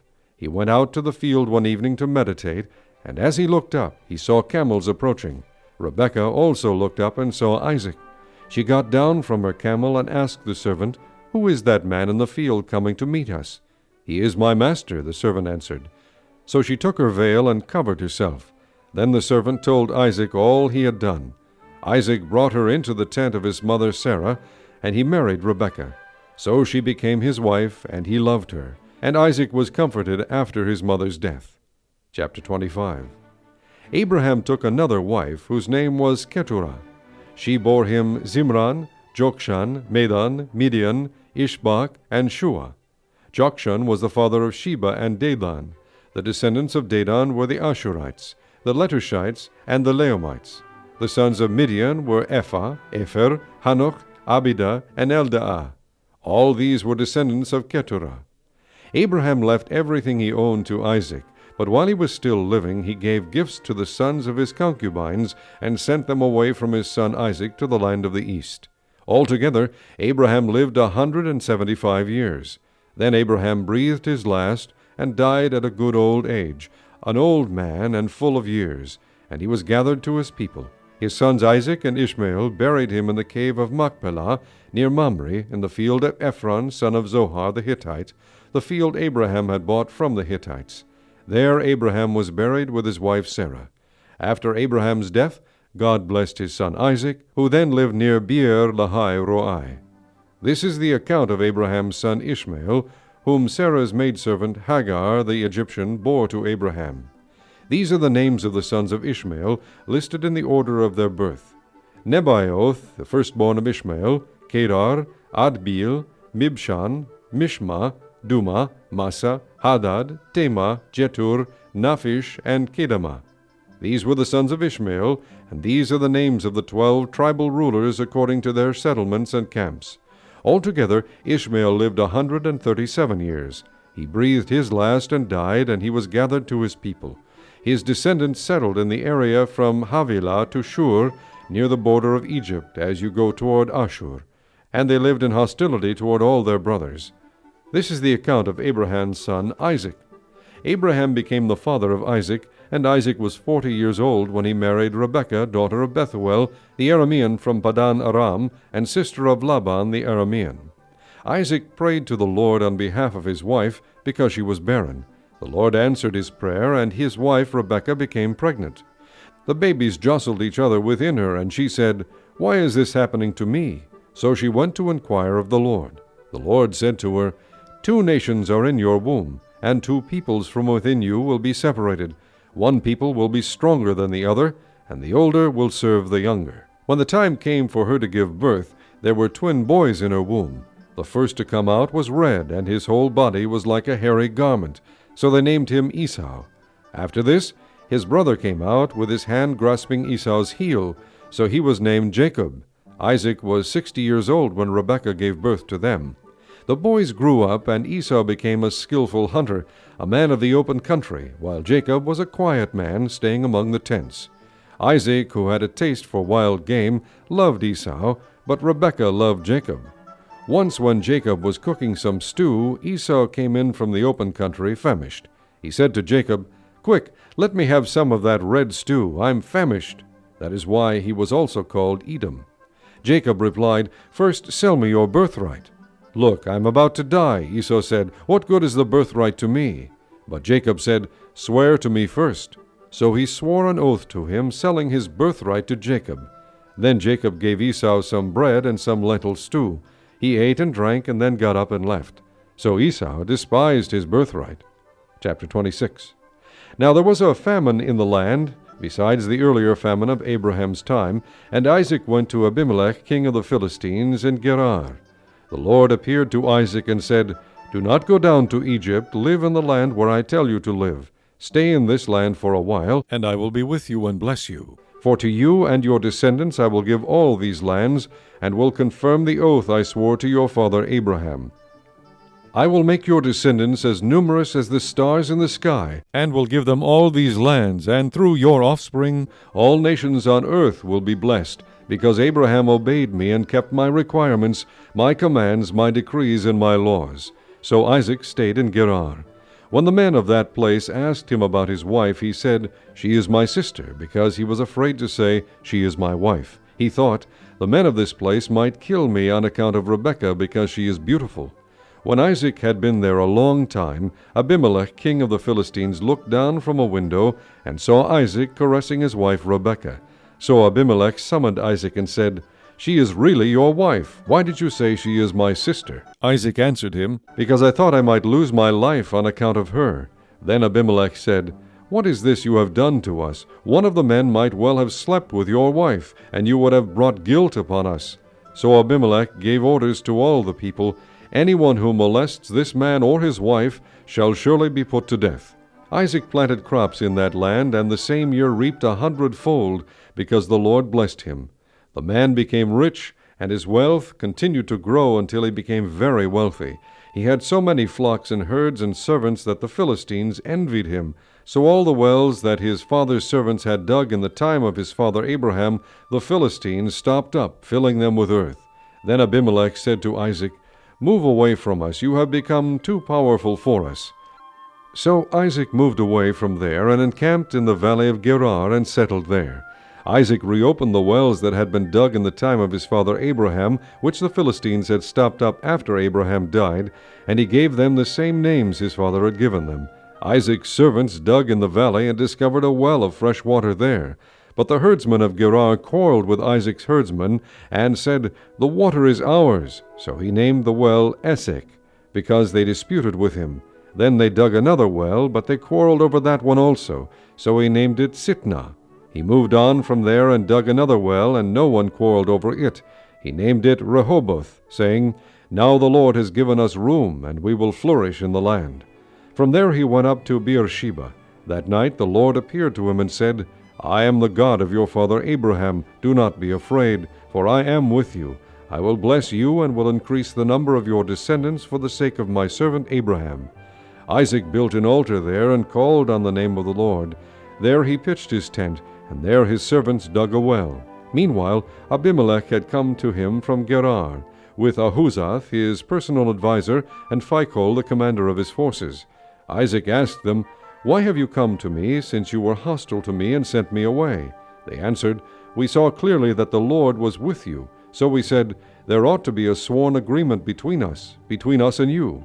Let us make a treaty with you, that you will do us no harm, just as we did not molest you, but always treated you well, and sent you away in peace. And now you are blessed by the Lord." Isaac then made a feast for them, and they ate and drank. Early the next morning the men swore an oath to each other. Then Isaac sent them on their way, and they left him in peace. That day Isaac's servants came and told him about the well they had dug. They said, "We found water." He called it Sheba, and to this day the name of the town has been Beersheba. When Esau was 40 years old, he married Judith, daughter of Beeri the Hittite, and also Basemath, daughter of Elon the Hittite. They were a source of grief to Isaac and Rebekah. Chapter 27. When Isaac was old, and his eyes were so weak that he could no longer see, he called for Esau his older son, and said to him, "My son." "Here I am," he answered. Isaac said, "I am now an old man, and don't know the day of my death. Now then, get your weapons, your quiver and bow, and go out to the open country to hunt some wild game for me. Prepare me the kind of tasty food I like, and bring it to me to eat, so that I may give you my blessing before I die." Now Rebekah was listening as Isaac spoke to his son Esau. When Esau left for the open country to hunt game and bring it back, Rebekah said to her son Jacob, "Look, I overheard your father say to your brother Esau, 'Bring me some game and prepare me some tasty food to eat, so that I may give you my blessing in the presence of the Lord before I die.' Now, my son, listen carefully and do what I tell you. Go out to the flock and bring me 2 choice young goats, so I can prepare some tasty food for your father, just the way he likes it. Then take it to your father to eat, so that he may give you his blessing before he dies." Jacob said to Rebekah his mother, "But my brother Esau is a hairy man, and I'm a man with smooth skin. What if my father touches me? I would appear to be tricking him, and would bring down a curse on myself rather than a blessing." His mother said to him, "My son, let the curse fall on me. Just do what I say. Go and get them for me." So he went and got them and brought them to his mother, and she prepared some tasty food just the way his father liked it. Then Rebekah took the best clothes of Esau, her older son, which she had in the house, and put them on her younger son Jacob. She also covered his hands and the smooth part of his neck with the goatskins.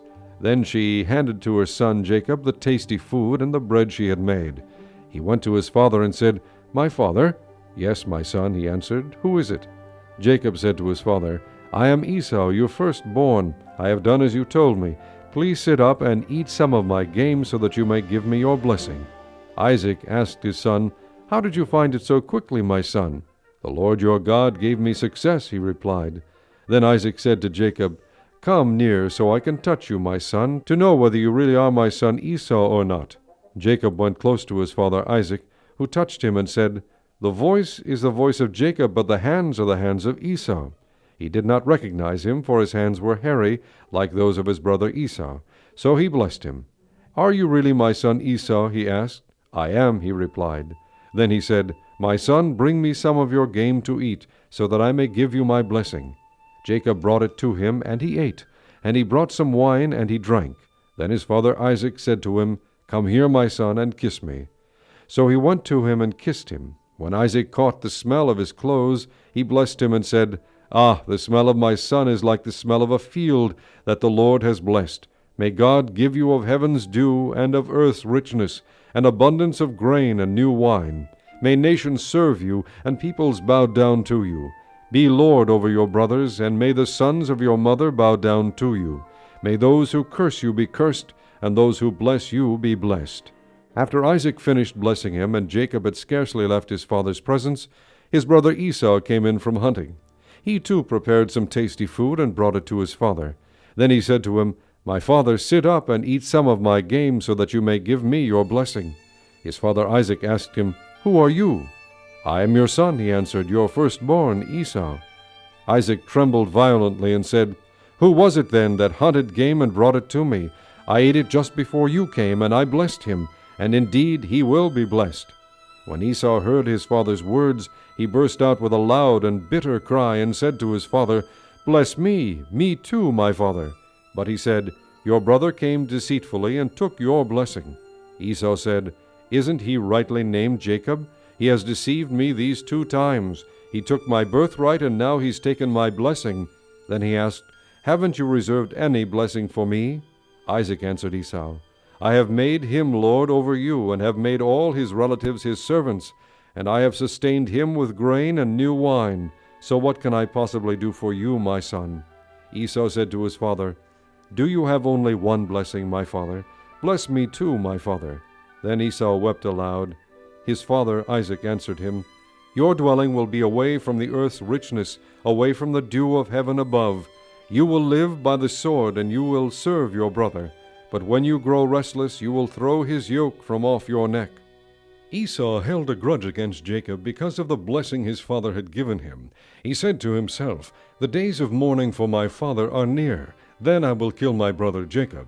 When Rebekah was told what her older son Esau had said, she sent for her younger son Jacob and said to him, "Your brother Esau is consoling himself with the thought of killing you.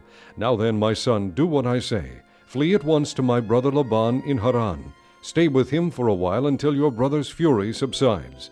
When your brother is no longer angry with you and forgets what you did to him, I'll send word for you to come back from there. Why should I lose both of you in one day?" Then Rebekah said to Isaac, "I'm disgusted with living because of these Hittite women. If Jacob takes a wife from among the women of this land, from Hittite women like these, my life will not be worth living." Chapter 28. So Isaac called for Jacob and blessed him and commanded him, "Do not marry a Canaanite woman. Go at once to Padan Aram, to the house of your mother's father Bethuel. Take a wife for yourself there from among the daughters of Laban, your mother's brother. May God Almighty bless you and make you fruitful and increase your numbers until you become a community of peoples. May he give you and your descendants the blessings given to Abraham, so that you may take possession of the land where you now live as an alien, the land God gave to Abraham." Then Isaac sent Jacob on his way, and he went to Padan Aram, to Laban son of Bethuel the Aramean, the brother of Rebekah, who was the mother of Jacob and Esau. Now Esau learned that Isaac had blessed Jacob and had sent him to Padan Aram to take a wife from there, and that when he blessed him he commanded him, "Do not marry a Canaanite woman," and that Jacob had obeyed his father and mother and had gone to Padan Aram. Esau then realized how displeasing the Canaanite women were to his father Isaac. So he went to Ishmael and married Mahalath, the sister of Nebaioth, and daughter of Ishmael, son of Abraham, in addition to the wives he already had. Jacob left Beersheba and set out for Haran. When he reached a certain place, he stopped for the night because the sun had set. Taking one of the stones there, he put it under his head and lay down to sleep. He had a dream in which he saw a stairway resting on the earth, with its top reaching to heaven, and the angels of God were ascending and descending on it. There above it stood the Lord, and he said, "I am the Lord, the God of your father Abraham and the God of Isaac. I will give you and your descendants the land on which you are lying. Your descendants will be like the dust of the earth, and you will spread out to the west and to the east, to the north and to the south. All peoples on earth will be blessed through you and your offspring. I am with you and will watch over you wherever you go, and I will bring you back to this land. I will not leave you until I have done what I have promised you." When Jacob awoke from his sleep, he thought, "Surely the Lord is in this place, and I was not aware of it." He was afraid and said, "How awesome is this place! This is none other than the house of God. This is the gate of heaven." Early the next morning Jacob took the stone he had placed under his head and set it up as a pillar and poured oil on top of it. He called that place Bethel, though the city used to be called Luz. Then Jacob made a vow, saying, "If God will be with me and will watch over me on this journey I am taking, and will give me food to eat and clothes to wear, so that I return safely to my father's house, then the Lord will be my God, and this stone that I have set up as a pillar will be God's house, and of all that you give me I will give you a tenth." Chapter 29. Then Jacob continued on his journey and came to the land of the eastern peoples. There he saw a well in the field with 3 flocks of sheep lying near it, because the flocks were watered from that well. The stone over the mouth of the well was large.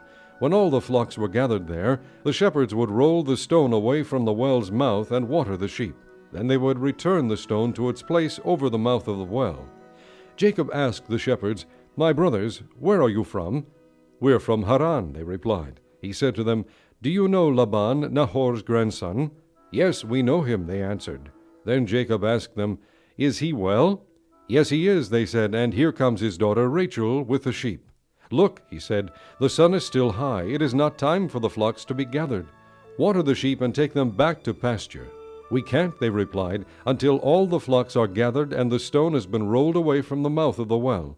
Then we will water the sheep." While he was still talking with them, Rachel came with her father's sheep, for she was a shepherdess. When Jacob saw Rachel, daughter of Laban, his mother's brother, and Laban's sheep, he went over and rolled the stone away from the mouth of the well and watered his uncle's sheep. Then Jacob kissed Rachel and began to weep aloud. He had told Rachel that he was a relative of her father and a son of Rebekah, so she ran and told her father. As soon as Laban heard the news about Jacob, his sister's son, he hurried to meet him. He embraced him and kissed him and brought him to his home, and there Jacob told him all these things. Then Laban said to him, "You are my own flesh and blood." After Jacob had stayed with him for a whole month, Laban said to him, "Just because you are a relative of mine, should you work for me for nothing? Tell me what your wages should be." Now Laban had 2 daughters. The name of the older was Leah, and the name of the younger was Rachel. Leah had weak eyes, but Rachel was lovely in form and beautiful.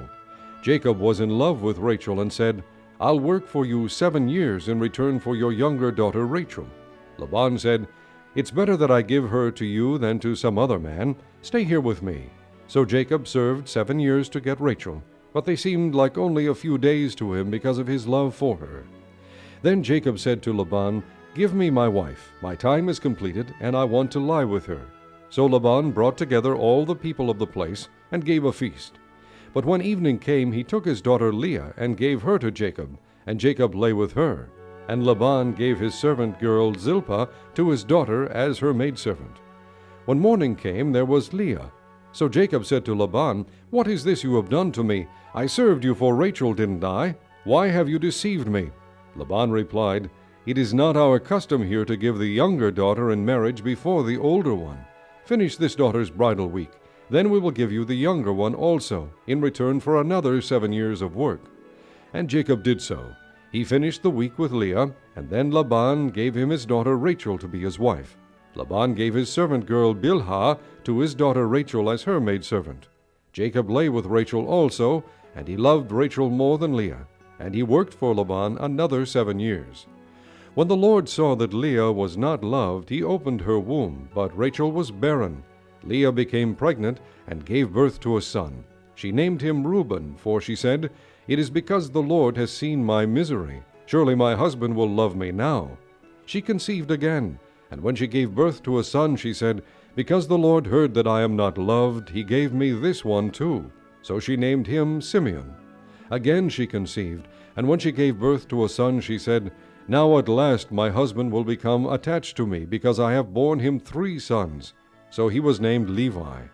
She conceived again, and when she gave birth to a son, she said, "This time I will praise the Lord." So she named him Judah. Then she stopped having children. Chapter 30.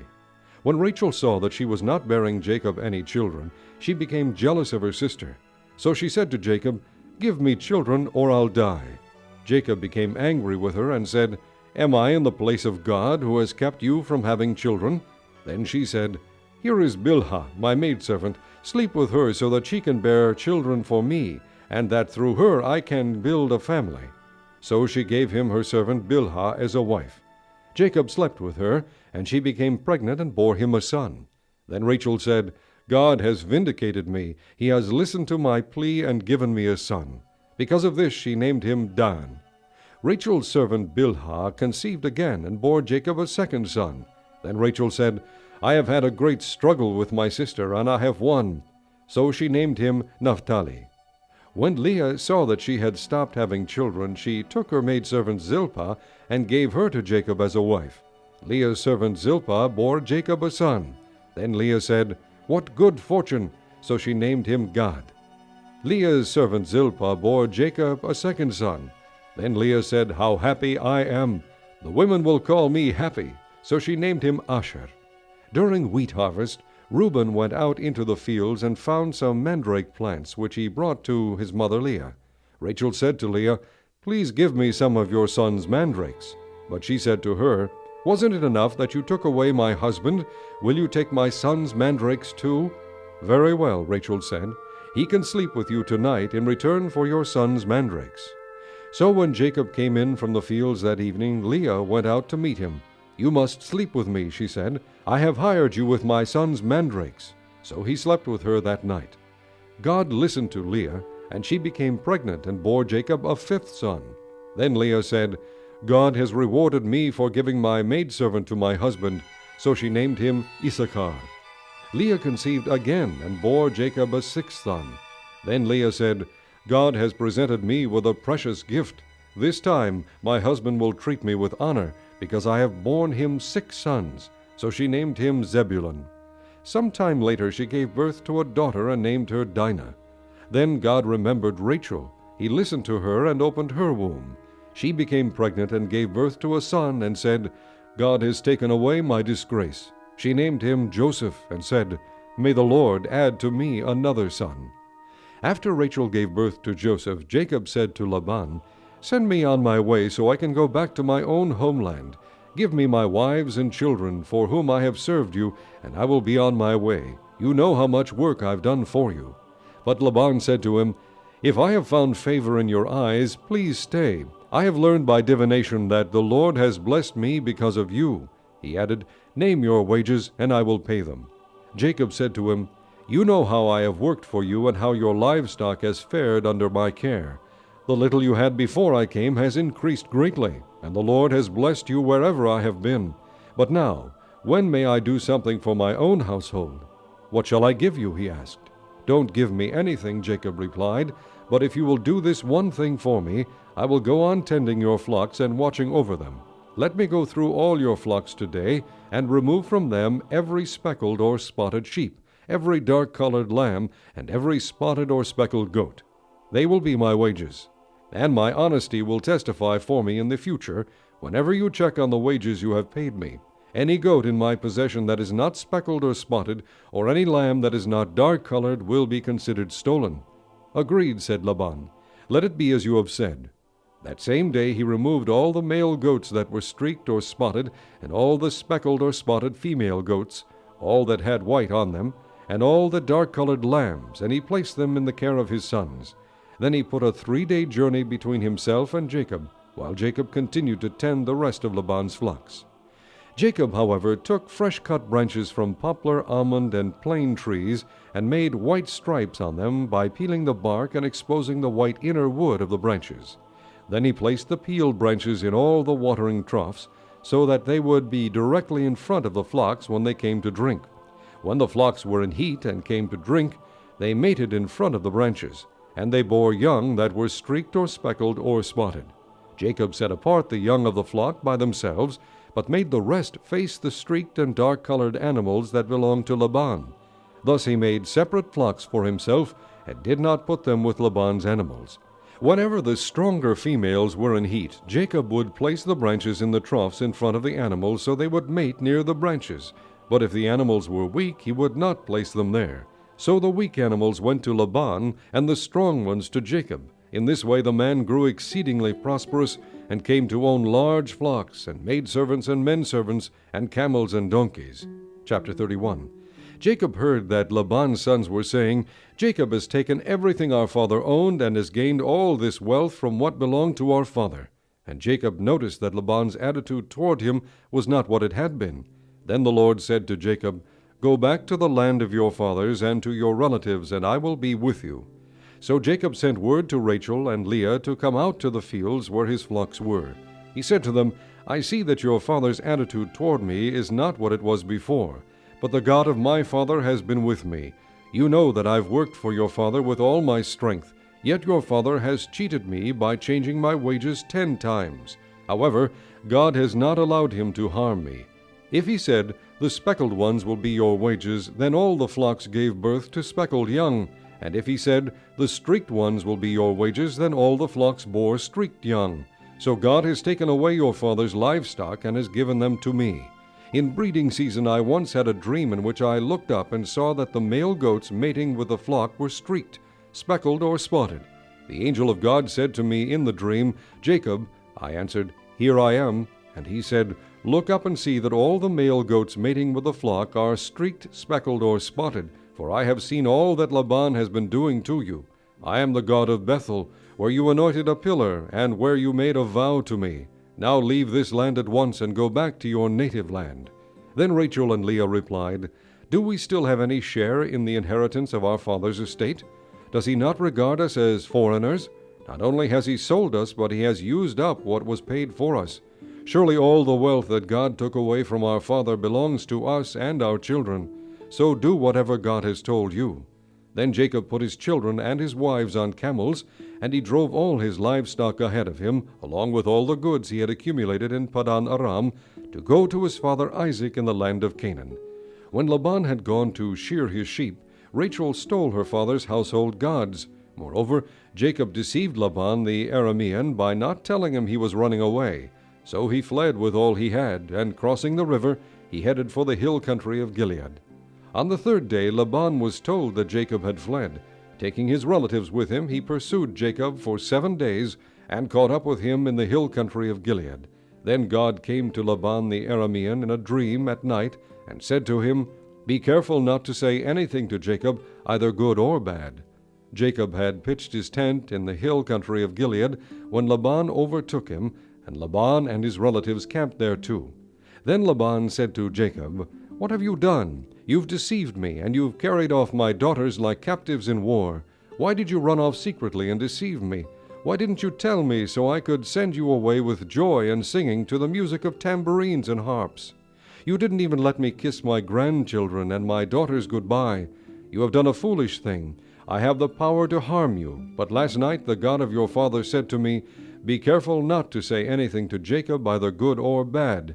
Now you have gone off because you long to return to your father's house. But why did you steal my gods?" Jacob answered Laban, "I was afraid, because I thought you would take your daughters away from me by force. But if you find anyone who has your gods, he shall not live. In the presence of our relatives, see for yourself whether there is anything of yours here with me, and if so, take it." Now Jacob did not know that Rachel had stolen the gods. So Laban went into Jacob's tent, and into Leah's tent, and into the tent of the 2 maidservants, but he found nothing. After he came out of Leah's tent, he entered Rachel's tent. Now Rachel had taken the household gods and put them inside her camel's saddle, and was sitting on them. Laban searched through everything in the tent, but found nothing. Rachel said to her father, "Don't be angry, my lord, that I cannot stand up in your presence. I'm having my period." So he searched, but could not find the household gods. Jacob was angry and took Laban to task. "What is my crime?" he asked Laban. "What sin have I committed that you hunt me down? Now that you have searched through all my goods, what have you found that belongs to your household? Put it here in front of your relatives and mine, and let them judge between the 2 of us. I have been with you for 20 years now. Your sheep and goats have not miscarried, nor have I eaten rams from your flocks. I did not bring you animals torn by wild beasts. I bore the loss myself, and you demanded payment from me for whatever was stolen by day or night. This was my situation. The heat consumed me in the daytime, and the cold at night, and sleep fled from my eyes. It was like this for the 20 years I was in your household. I worked for you 14 years for your 2 daughters, and 6 years for your flocks, and you changed my wages 10 times.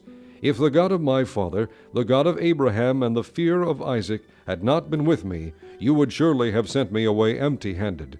But God has seen my hardship and the toil of my hands, and last night he rebuked you."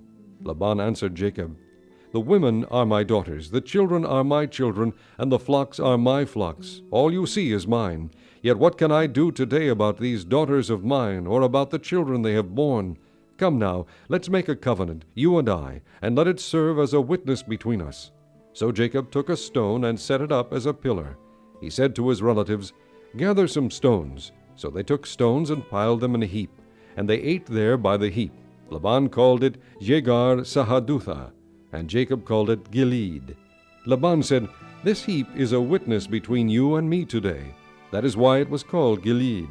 It was also called Mizpah, because he said, "May the Lord keep watch between you and me when we are away from each other. If you mistreat my daughters, or if you take any wives besides my daughters, even though no one is with us, remember that God is a witness between you and me." Laban also said to Jacob, "Here is this heap, and here is this pillar I have set up between you and me. This heap is a witness, and this pillar is a witness, that I will not go past this heap to your side to harm you, and that you will not go past this heap and pillar to my side to harm me. May the God of Abraham and the God of Nahor, the God of their father, judge between us." So Jacob took an oath in the name of the fear of his father Isaac. He offered his sacrifice there in the hill country, and invited his relatives to a meal. After they had eaten, they spent the night there. Early the next morning Laban kissed his grandchildren and his daughters and blessed them. Then he left and returned home. Chapter 31. Jacob heard that Laban's sons were saying, "Jacob has taken everything our father owned and has gained all this wealth from what belonged to our father." And Jacob noticed that Laban's attitude toward him was not what it had been. Then the Lord said to Jacob, "Go back to the land of your fathers and to your relatives, and I will be with you." So Jacob sent word to Rachel and Leah to come out to the fields where his flocks were. He said to them, "I see that your father's attitude toward me is not what it was before, but the God of my father has been with me. You know that I've worked for your father with all my strength, yet your father has cheated me by changing my wages 10 times. However, God has not allowed him to harm me. If he said, 'The speckled ones will be your wages,' then all the flocks gave birth to speckled young. And if he said, 'The streaked ones will be your wages,' then all the flocks bore streaked young. So God has taken away your father's livestock and has given them to me. In breeding season I once had a dream in which I looked up and saw that the male goats mating with the flock were streaked, speckled, or spotted. The angel of God said to me in the dream, 'Jacob.' I answered, 'Here I am.' And he said, 'Look up and see that all the male goats mating with the flock are streaked, speckled, or spotted, for I have seen all that Laban has been doing to you. I am the God of Bethel, where you anointed a pillar, and where you made a vow to me. Now leave this land at once and go back to your native land.' Then Rachel and Leah replied, 'Do we still have any share in the inheritance of our father's estate? Does he not regard us as foreigners? Not only has he sold us, but he has used up what was paid for us. Surely all the wealth that God took away from our father belongs to us and our children. So do whatever God has told you.' Then Jacob put his children and his wives on camels, and he drove all his livestock ahead of him, along with all the goods he had accumulated in Padan Aram, to go to his father Isaac in the land of Canaan. When Laban had gone to shear his sheep, Rachel stole her father's household gods. Moreover, Jacob deceived Laban the Aramean by not telling him he was running away. So he fled with all he had, and crossing the river, he headed for the hill country of Gilead. On the 3rd day Laban was told that Jacob had fled. Taking his relatives with him, he pursued Jacob for 7 days, and caught up with him in the hill country of Gilead. Then God came to Laban the Aramean in a dream at night, and said to him, "Be careful not to say anything to Jacob, either good or bad." Jacob had pitched his tent in the hill country of Gilead when Laban overtook him, and Laban and his relatives camped there too. Then Laban said to Jacob, "What have you done? You've deceived me, and you've carried off my daughters like captives in war. Why did you run off secretly and deceive me? Why didn't you tell me so I could send you away with joy and singing to the music of tambourines and harps? You didn't even let me kiss my grandchildren and my daughters goodbye. You have done a foolish thing. I have the power to harm you. But last night the God of your father said to me, 'Be careful not to say anything to Jacob, either good or bad.' Now you have gone off because you long to return to your father's house. But why did you steal my gods?" Jacob answered Laban, "I was afraid, because I thought you would take your daughters away from me by force. But if you find anyone who has your gods, he shall not live. In the presence of our relatives, see for yourself whether there is anything of yours here with me, and if so, take it." Now Jacob did not know that Rachel had stolen the gods. So Laban went into Jacob's tent, and into Leah's tent, and into the tent of the 2 maidservants, but he found nothing. After he came out of Leah's tent, he entered Rachel's tent. Now Rachel had taken the household gods and put them inside her camel's saddle, and was sitting on them. Laban searched through everything in the tent, but found nothing. Rachel said to her father, "Don't be angry, my lord, that I cannot stand up in your presence. I'm having my period." So he searched, but could not find the household gods. Jacob was angry and took Laban to task. "What is my crime?" he asked Laban. "What sin have I committed that you hunt me down? Now that you have searched through all my goods, what have you found that belongs to your household? Put it here in front of your relatives and mine, and let them judge between the 2 of us. I have been with you for 20 years now. Your sheep and goats have not miscarried, nor have I eaten rams from your flocks. I did not bring you animals torn by wild beasts. I bore the loss myself, and you demanded payment from me for whatever was stolen by day or night. This was my situation. The heat consumed me in the daytime, and the cold at night, and sleep fled from my eyes. It was like this for the 20 years I was in your household. I worked for you 14 years for your 2 daughters, and 6 years for your flocks, and you changed my wages 10 times. If the God of my father, the God of Abraham and the fear of Isaac, had not been with me, you would surely have sent me away empty-handed. But God has seen my hardship and the toil of my hands, and last night he rebuked you." Laban answered Jacob, "The women are my daughters, the children are my children, and the flocks are my flocks. All you see is mine. Yet what can I do today about these daughters of mine, or about the children they have borne? Come now, let's make a covenant, you and I, and let it serve as a witness between us." So Jacob took a stone and set it up as a pillar. He said to his relatives, "Gather some stones." So they took stones and piled them in a heap, and they ate there by the heap. Laban called it Jegar Sahadutha, and Jacob called it Gilead. Laban said, "This heap is a witness between you and me today." That is why it was called Gilead. It was also called Mizpah, because he said, "May the Lord keep watch between you and me when we are away from each other. If you mistreat my daughters, or if you take any wives besides my daughters, even though no one is with us, remember that God is a witness between you and me."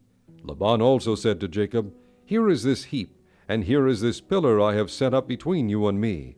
This heap is a witness, and this pillar is a witness, that I will not go past this heap to your side to harm you, and that you will not go past this heap and pillar to my side to harm me. May the God of Abraham and the God of Nahor, the God of their father, judge between us." So Jacob took an oath in the name of the fear of his father Isaac. He offered his sacrifice there in the hill country, and invited his relatives to a meal. After they had eaten, they spent the night there. Early the next morning Laban kissed his grandchildren and his daughters and blessed them. Then he left and returned home. Chapter 32. Jacob also went on his way, and the angels of God met him. When Jacob saw them, he said, "This is the camp of God." So he named that place Mahanaim. Jacob sent messengers ahead of him to his brother Esau in the land of Seir, the country of Edom. He instructed them, "This is what you are to say to my master Esau. Your servant Jacob says, I have been staying with Laban and have remained there till now. I have cattle and donkeys, sheep and goats, men servants and maidservants. Now I am sending this message to my lord, that I may find favor in your eyes." When the messengers returned to Jacob, they said, "We went to your brother Esau, and now he is coming to meet you, and 400 men are with him." In great fear and distress Jacob divided the people who were with him into 2 groups, and the flocks and herds and camels as well.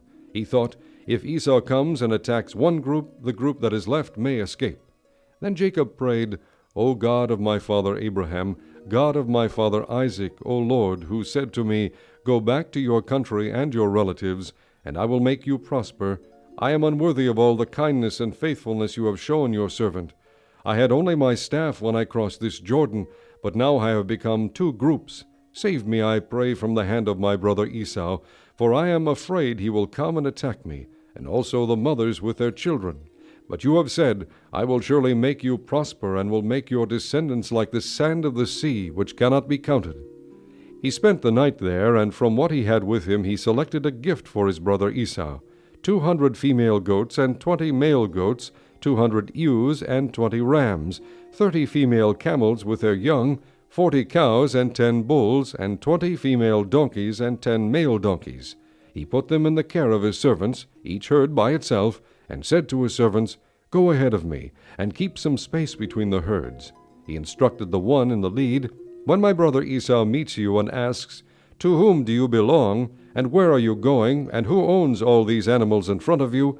then you are to say, 'They belong to your servant Jacob. They are a gift sent to my lord Esau, and he is coming behind us.'" He also instructed the second, the third, and all the others who followed the herds, "You are to say the same thing to Esau when you meet him, and be sure to say, 'Your servant Jacob is coming behind us.'" For he thought, "I will pacify him with these gifts I am sending on ahead. Later when I see him, perhaps he will receive me." So Jacob's gifts went on ahead of him, but he himself spent the night in the camp. That night Jacob got up and took his 2 wives, his 2 maidservants, and his 11 sons, and crossed the ford of the Jabbok. After he had sent them across the stream, he sent over all his possessions. So Jacob was left alone, and a man wrestled with him till daybreak. When the man saw that he could not overpower him, he touched the socket of Jacob's hip, so that his hip was wrenched as he wrestled with the man. Then the man said, "Let me go, for it is daybreak." But Jacob replied, I will not let you go unless you bless me. The man asked him, What is your name? Jacob, he answered. Then the man said, Your name will no longer be Jacob, but Israel, because you have struggled with God and with men, and have overcome. Jacob said, Please tell me your name. But he replied, Why do you ask my name? Then he blessed him there. So Jacob called the place Peniel, saying, It is because I saw God face to face, and yet my life was spared. The sun rose above him as he passed Peniel, and he was limping because of his hip. Therefore to this day the Israelites do not eat the tendon attached to the socket of the hip, because the socket of Jacob's hip was touched near the tendon. Chapter 34. Now Dinah, the daughter Leah had borne to Jacob, went out to visit the women of the land. When Shechem son of Hamor the Hivite, the ruler of that area, saw her, he took her and violated her. His heart was drawn to Dinah, daughter of Jacob, and he loved the girl and spoke tenderly to her. And Shechem said to his father Hamor, Get me this girl as my wife. When Jacob heard that his daughter Dinah had been defiled, his sons were in the fields with his livestock, so he kept quiet about it until they came home. Then Shechem's father Hamor went out to talk with Jacob. Now Jacob's sons had come in from the fields as soon as they heard what had happened. They were filled with grief and fury, because Shechem had done a disgraceful thing in Israel by lying with Jacob's daughter, a thing that should not be done. But Hamor said to them, My son Shechem has his heart set on your daughter. Please give her to him as his wife. Intermarry with us, give us your daughters, and take our daughters for yourselves. You can settle among us. The land is open to you. Live in it, trade in it, and acquire property in it. Then Shechem said to Dinah's father and brothers, Let me find favor in your eyes, and I will give you whatever you ask. Make the price for the bride and the gift I am to bring as great as you like, and I'll pay whatever you ask me. Only give me the girl as my wife. Because their sister Dinah had been defiled, Jacob's sons replied deceitfully as they spoke to Shechem and his father Hamor. They said to them, We can't do such a thing. We can't give our sister to a man who is not circumcised. That would be a disgrace to us. We will give our consent to you on one condition only, that you become like us by circumcising all your males. Then we will give you our daughters and take your daughters for ourselves. We'll settle among you and become one people with you. But if you will not agree to be circumcised, we'll take our sister and go. Their proposal seemed good to Hamor and his son Shechem. The young man, who was the most honored of all his father's household, lost no time in doing what they said, because he was delighted with Jacob's daughter. So Hamor and his son Shechem went to the gate of their city to speak to their fellow townsmen. These men are friendly toward us, they said. Let them live in our land and trade in it. The land has plenty of room for them. We can marry their daughters, and they can marry ours. But the men will consent to live with us as one people only on the condition that our males be circumcised, as they themselves are. Won't their livestock, their property, and all their other animals become ours? So let us give our consent to them, and they will settle among us.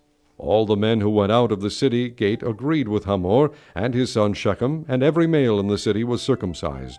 3 days later, while all of them were still in pain, 2 of Jacob's sons, Simeon and Levi, Dinah's brothers, took their swords and attacked the unsuspecting city, killing every male. They put Hamor and his son Shechem to the sword, and took Dinah from Shechem's house and left. The sons of Jacob came upon the dead bodies and looted the city where their sister had been defiled. They seized their flocks and herds and donkeys and everything else of theirs in the city and out in the fields. They carried off all their wealth and all their women and children, taking as plunder everything in the houses. Then Jacob said to Simeon and Levi, You have brought trouble on me by making me a stench to the Canaanites and Perizzites, the people living in this land. We are few in number, and if they join forces against me and attack me, I and my household will be destroyed. But they replied, Should he have treated our sister like a prostitute? Chapter 35. Then God said to Jacob, Go up to Bethel and settle there, and build an altar there to God, who appeared to you when you were fleeing from your brother Esau. So Jacob said to his household and to all who were with him, Get rid of the foreign gods you have with you, and purify yourselves, and change your clothes. Then come, let us go up to Bethel, where I will build an altar to God, who answered me in the day of my distress, and who has been with me wherever I have gone. So they gave Jacob all the foreign gods they had, and the rings in their ears, and Jacob buried them under the oak at Shechem. Then they set out, and the terror of God fell upon the towns all around them, so that no one pursued them. Jacob and all the people with him came to Luz, that is Bethel, in the land of Canaan. There he built an altar, and he called the place El Bethel, because it was there that God revealed himself to him when he was fleeing from his brother. Now Deborah, Rebekah's nurse, died and was buried under the oak below Bethel, so it was named Alon Bakuth. After Jacob returned from Padan Aram, God appeared to him again and blessed him. God said to him, "Your name is Jacob, but you will no longer be called Jacob. Your name will be Israel." So he named him Israel. And God said to him, "I am God Almighty. Be fruitful and increase in number. A nation and a community of nations will come from you, and kings will come from your body. The land I gave to Abraham and Isaac I also give to you, and I will give this land to your descendants after you." Then God went up from him at the place where he had talked with him. Jacob set up a stone pillar at the place where God had talked with him, and he poured out a drink offering on it. He also poured oil on it. Jacob called the place where God had talked with him Bethel. Then they moved on from Bethel. While they were still some distance from Ephrath, Rachel began to give birth and had great difficulty. And as she was having great difficulty in childbirth, the midwife said to her, "Don't be afraid, for you have another son." As she breathed her last, for she was dying, she named her son Ben-Oni. But his father named him Benjamin. So Rachel died and was buried on the way to Ephrath, that is Bethlehem. Over her tomb Jacob set up a pillar, and to this day that pillar marks Rachel's tomb. Israel moved on again and pitched his tent beyond Migdal Eder. While Israel was living in that region, Reuben went in and slept with his father's concubine Bilhah, and Israel heard of it. Jacob had 12 sons, the sons of Leah, Reuben the firstborn of Jacob, Simeon, Levi, Judah, Issachar, and Zebulun. The sons of Rachel, Joseph and Benjamin. The sons of Rachel's maidservant, Bilhah, Dan, and Naphtali. The sons of Leah's maidservant, Zilpah, Gad, and Asher. These were the sons of Jacob who were born to him in Padan Aram. Jacob came home to his father Isaac in Mamre near Kiriath Arba, that is Hebron, where Abraham and Isaac had stayed. Isaac lived 180 years. Then he breathed his last and died, and was gathered to his people, old and full of years. And his sons Esau and Jacob buried him. Chapter 36. This is the account of Esau, that is Edom. Esau took his wives from the women of Canaan, Adah, daughter of Elon the Hittite, and Aholibamah, daughter of Anna, and granddaughter of Zibeon the Hivite. Also Basemath, daughter of Ishmael, and sister of Nebaioth. Adah bore Eliphaz to Esau, Basemath bore Reuel, and Aholibamah bore Jeush, Jalam, and Korah. These were the sons of Esau who were born to him in Canaan. Esau took his wives and sons and daughters and all the members of his household, as well as his livestock and all his other animals, and all the goods he had acquired in Canaan, and moved to a land some distance from his brother Jacob. Their possessions were too great for them to remain together. The land where they were staying could not support them both because of their livestock. So Esau, that is Edom, settled in the hill country of Seir. This is the account of Esau, the father of the Edomites, in the hill country of Seir. These are the names of Esau's sons: Eliphaz, the son of Esau's wife Adah, and Reuel, the son of Esau's wife Basemath. The sons of Eliphaz, Teman, Omar, Zepho, Gatam, and Kenaz. Esau's son Eliphaz also had a concubine named Timnah, who bore him Amalek. These were grandsons of Esau's wife Adah. The sons of Reuel, Nahath, Zerah, Shammah, and Mizah. These were grandsons of Esau's wife Basemath. The sons of Esau's wife Aholibamah, daughter of Anna, and granddaughter of Zibeon, whom she bore to Esau, Jeush, Jalam, and Korah. These were the chiefs among Esau's descendants.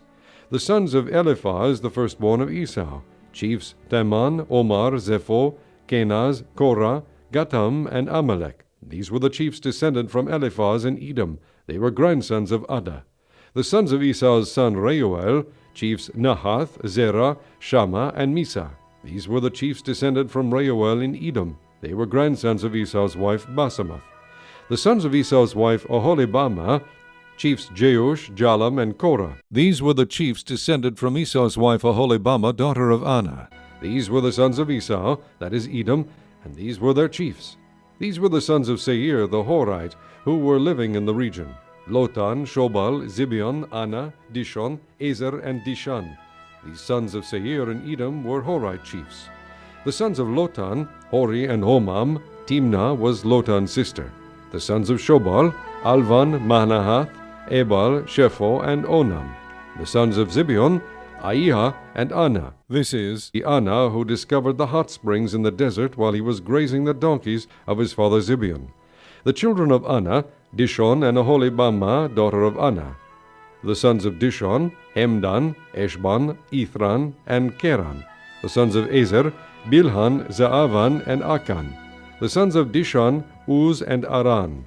These were the Horite chiefs: Lotan, Shobal, Zibeon, Anah, Dishon, Ezer, and Dishan. These were the Horite chiefs according to their divisions in the land of Seir. These were the kings who reigned in Edom before any Israelite king reigned. Bela, son of Beor, became king of Edom. His city was named Dinhabah.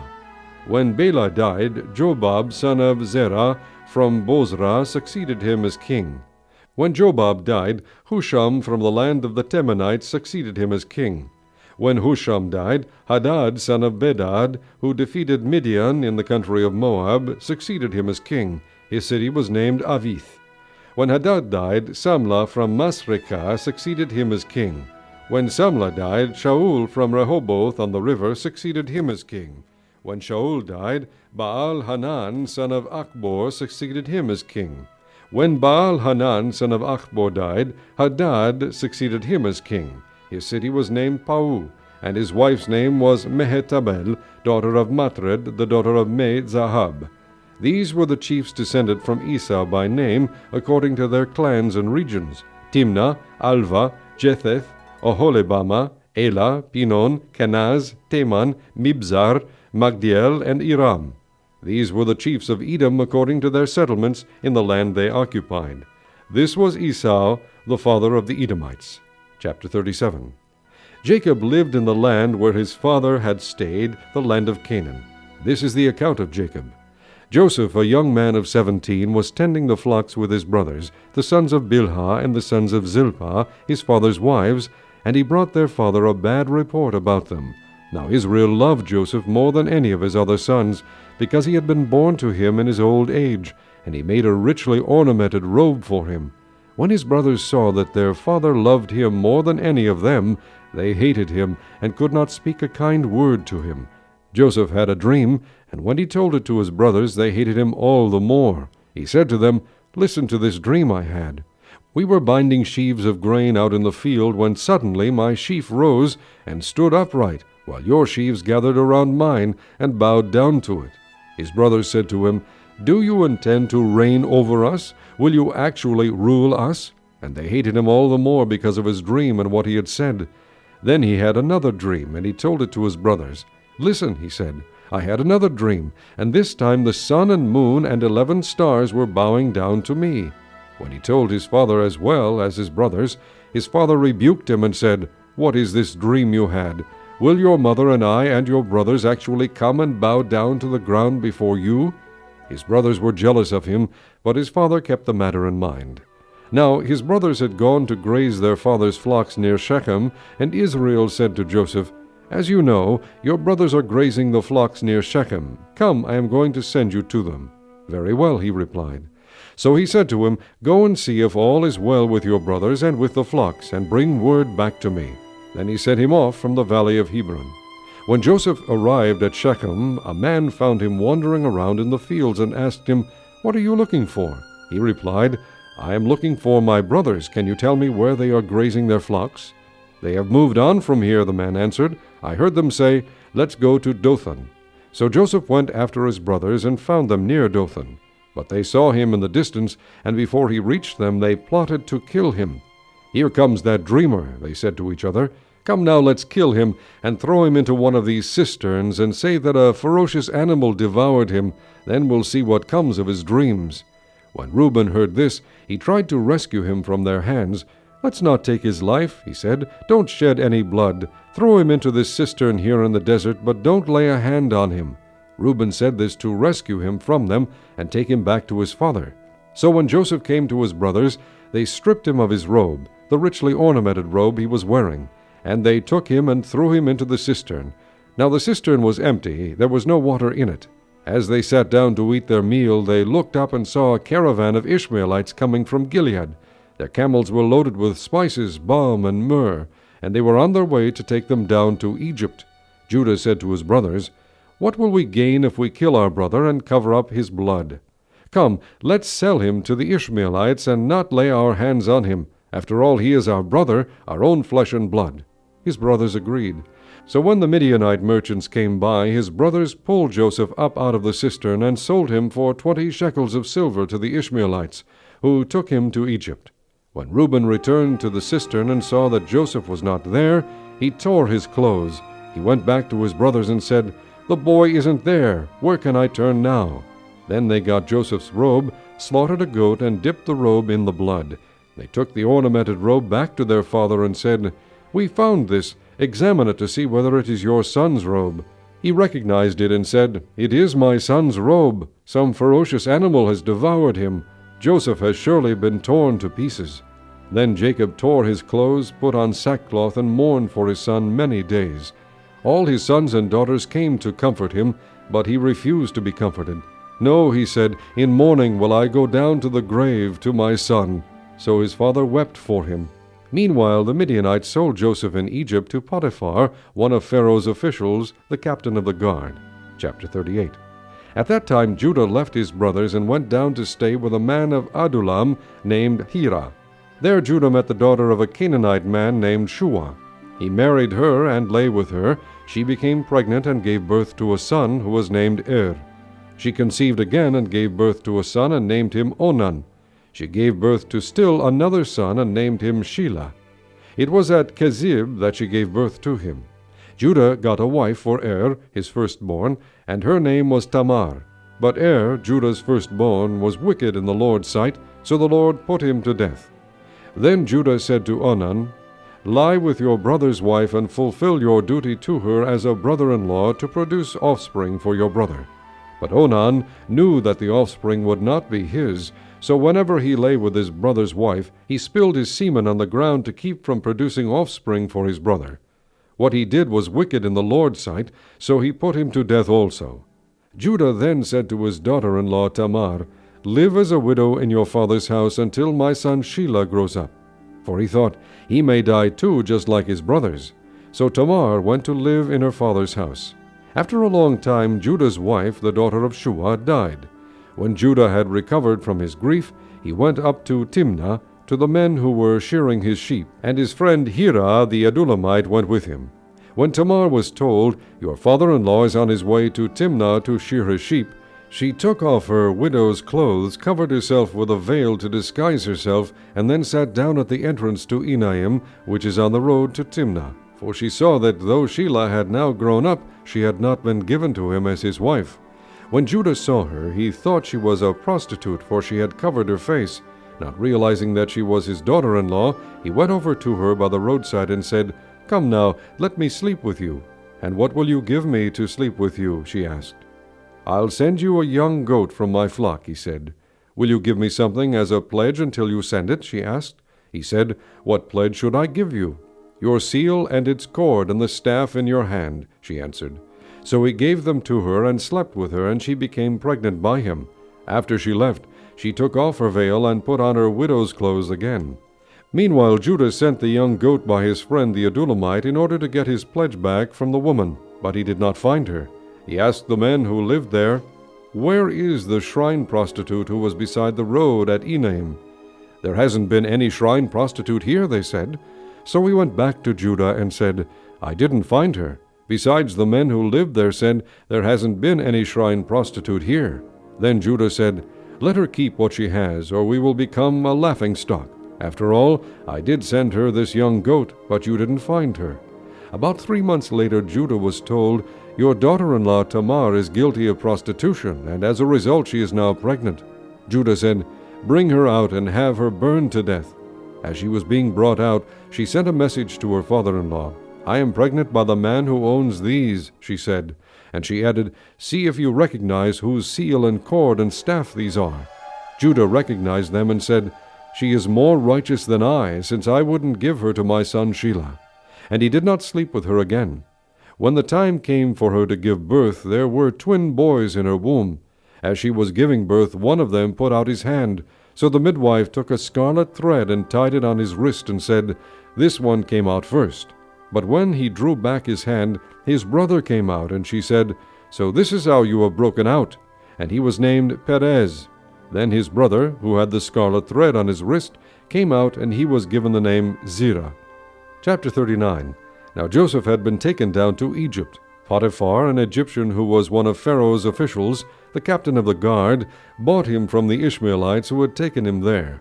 The Lord was with Joseph, and he prospered, and he lived in the house of his Egyptian master. When his master saw that the Lord was with him, and that the Lord gave him success in everything he did, Joseph found favor in his eyes and became his attendant. Potiphar put him in charge of his household, and he entrusted to his care everything he owned. From the time he put him in charge of his household and of all that he owned, the Lord blessed the household of the Egyptian because of Joseph. The blessing of the Lord was on everything Potiphar had, both in the house and in the field. So he left in Joseph's care everything he had. With Joseph in charge, he did not concern himself with anything except the food he ate. Now Joseph was well built and handsome, and after a while his master's wife took notice of Joseph and said, "Come to bed with me." But he refused. "With me in charge," he told her, "my master does not concern himself with anything in the house.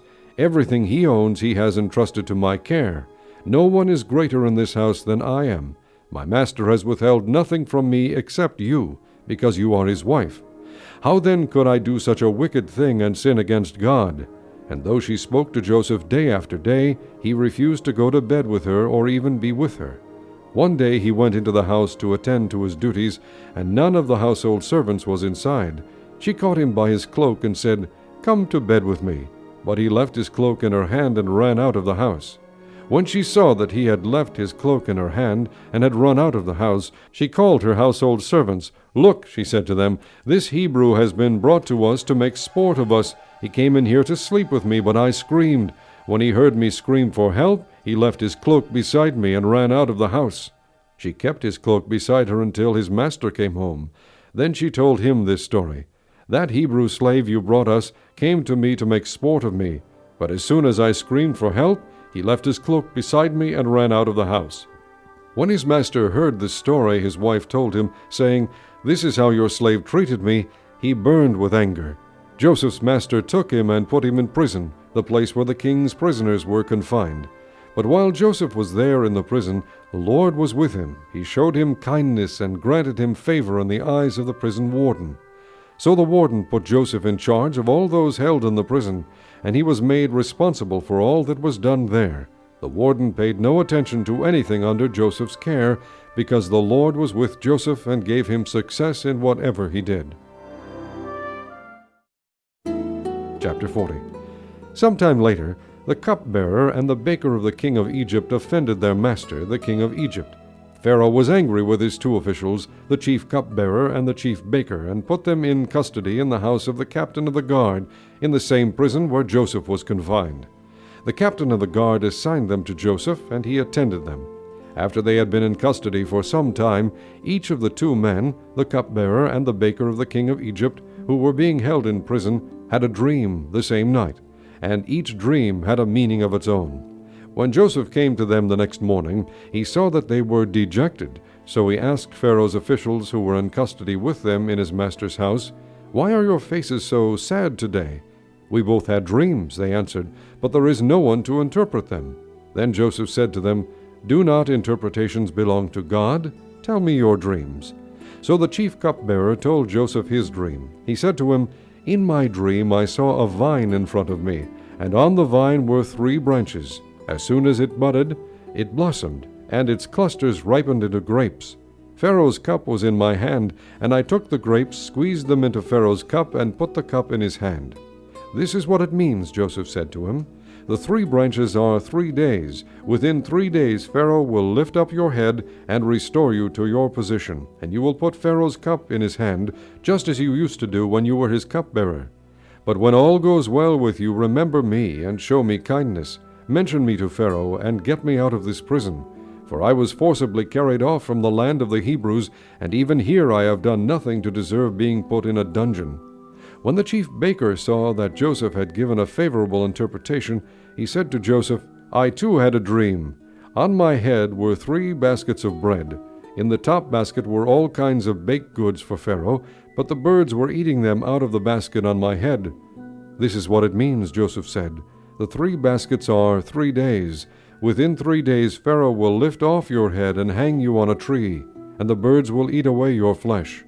Now the 3rd day was Pharaoh's birthday, and he gave a feast for all his officials. He lifted up the heads of the chief cupbearer and the chief baker in the presence of his officials. He restored the chief cupbearer to his position, so that he once again put the cup into Pharaoh's hand. But he hanged the chief baker, just as Joseph had said to them in his interpretation. The chief cupbearer, however, did not remember Joseph. He forgot him. Chapter 41. When 2 full years had passed, Pharaoh had a dream. He was standing by the Nile, when out of the river there came up 7 cows, sleek and fat, and they grazed among the reeds. After them 7 other cows, ugly and gaunt, came up out of the Nile, and stood beside those on the river bank. And the cows that were ugly and gaunt ate up the 7 sleek fat cows. Then Pharaoh woke up. He fell asleep again, and had a second dream. 7 heads of grain, healthy and good, were growing on a single stalk. After them 7 other heads of grain sprouted, thin and scorched by the east wind. The thin heads of grain swallowed up the 7 healthy, full heads. Then Pharaoh woke up. It had been a dream. In the morning his mind was troubled, so he sent for all the magicians and wise men of Egypt. Pharaoh told them his dreams, but no one could interpret them for him. Then the chief cupbearer said to Pharaoh, "Today I am reminded of my shortcomings. Pharaoh was once angry with his servants, and he imprisoned me and the chief baker in the house of the captain of the guard. Each of us had a dream the same night, and each dream had a meaning of its own. Now a young Hebrew was there with us, a servant of the captain of the guard. We told him our dreams, and he interpreted them for us, giving each man the interpretation of his dream. And things turned out exactly as he interpreted them to us. I was restored to my position, and the other man was hanged." So Pharaoh sent for Joseph, and he was quickly brought from the dungeon. When he had shaved and changed his clothes, he came before Pharaoh. Pharaoh said to Joseph, "I had a dream, and no one can interpret it. But I have heard it said of you that when you hear a dream you can interpret it."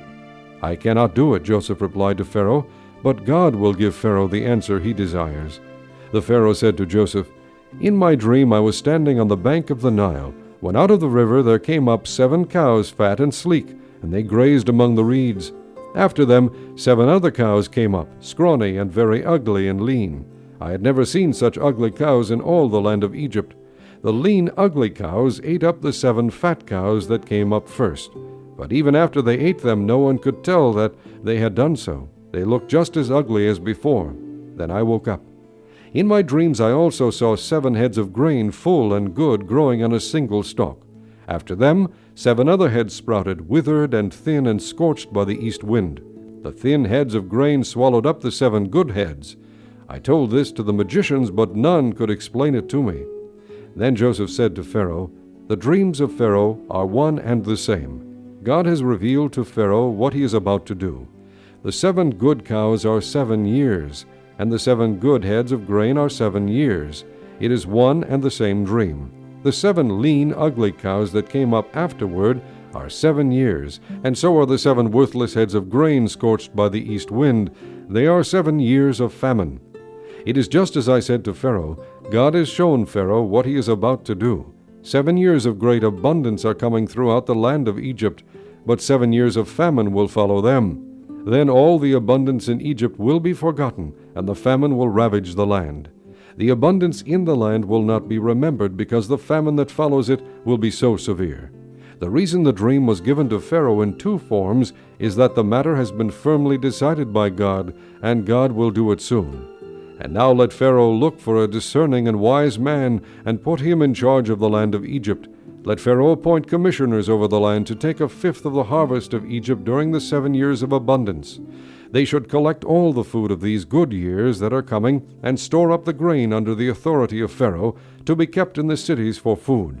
This food should be held in reserve for the country, to be used during the 7 years of famine that will come upon Egypt, so that the country may not be ruined by the famine."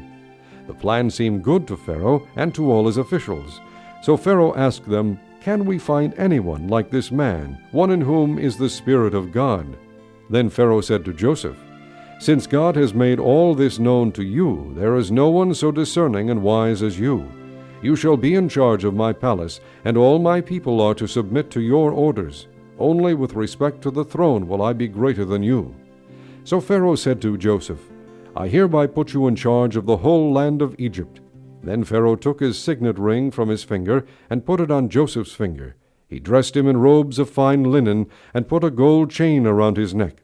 He had him ride in a chariot as his second in command, and men shouted before him, "Make way!" Thus he put him in charge of the whole land of Egypt. Then Pharaoh said to Joseph, "I am Pharaoh, but without your word no one will lift hand or foot in all Egypt."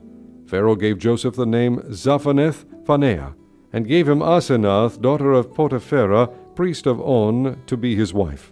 And Joseph went throughout the land of Egypt. Joseph was 30 years old when he entered the service of Pharaoh, king of Egypt. And Joseph went out from Pharaoh's presence and traveled throughout Egypt. During the 7 years of abundance the land produced plentifully. Joseph collected all the food produced in those 7 years of abundance in Egypt and stored it in the cities. In each city he put the food grown in the fields surrounding it. Joseph stored up huge quantities of grain like the sand of the sea. It was so much that he stopped keeping records because it was beyond measure. Before the years of famine came, 2 sons were born to Joseph by Asenath, the daughter of Potipherah, priest of On. Joseph named his firstborn Manasseh, and said, "It is because God has made me forget all my trouble and all my father's household." The second son he named Ephraim, and said, "It is because God has made me fruitful in the land of my suffering."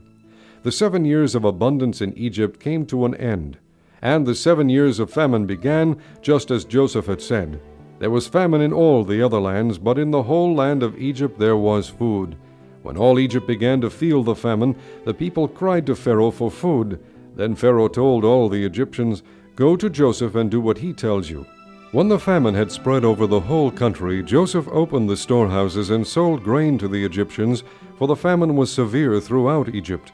And all the countries came to Egypt to buy grain from Joseph, because the famine was severe in all the world. Chapter 42. When Jacob learned that there was grain in Egypt, he said to his sons, "Why do you just keep looking at each other?" he continued. "I have heard that there is grain in Egypt. Go down there and buy some for us, so that we may live and not die." Then 10 of Joseph's brothers went down to buy grain from Egypt. But Jacob did not send Benjamin, Joseph's brother, with the others, because he was afraid that harm might come to him. So Israel's sons were among those who went to buy grain, for the famine was in the land of Canaan also. Now Joseph was the governor of the land, the one who sold grain to all its people. So when Joseph's brothers arrived, they bowed down to him with their faces to the ground. As soon as Joseph saw his brothers, he recognized them, but he pretended to be a stranger and spoke harshly to them. "Where do you come from?" he asked. "From the land of Canaan," they replied, "to buy food."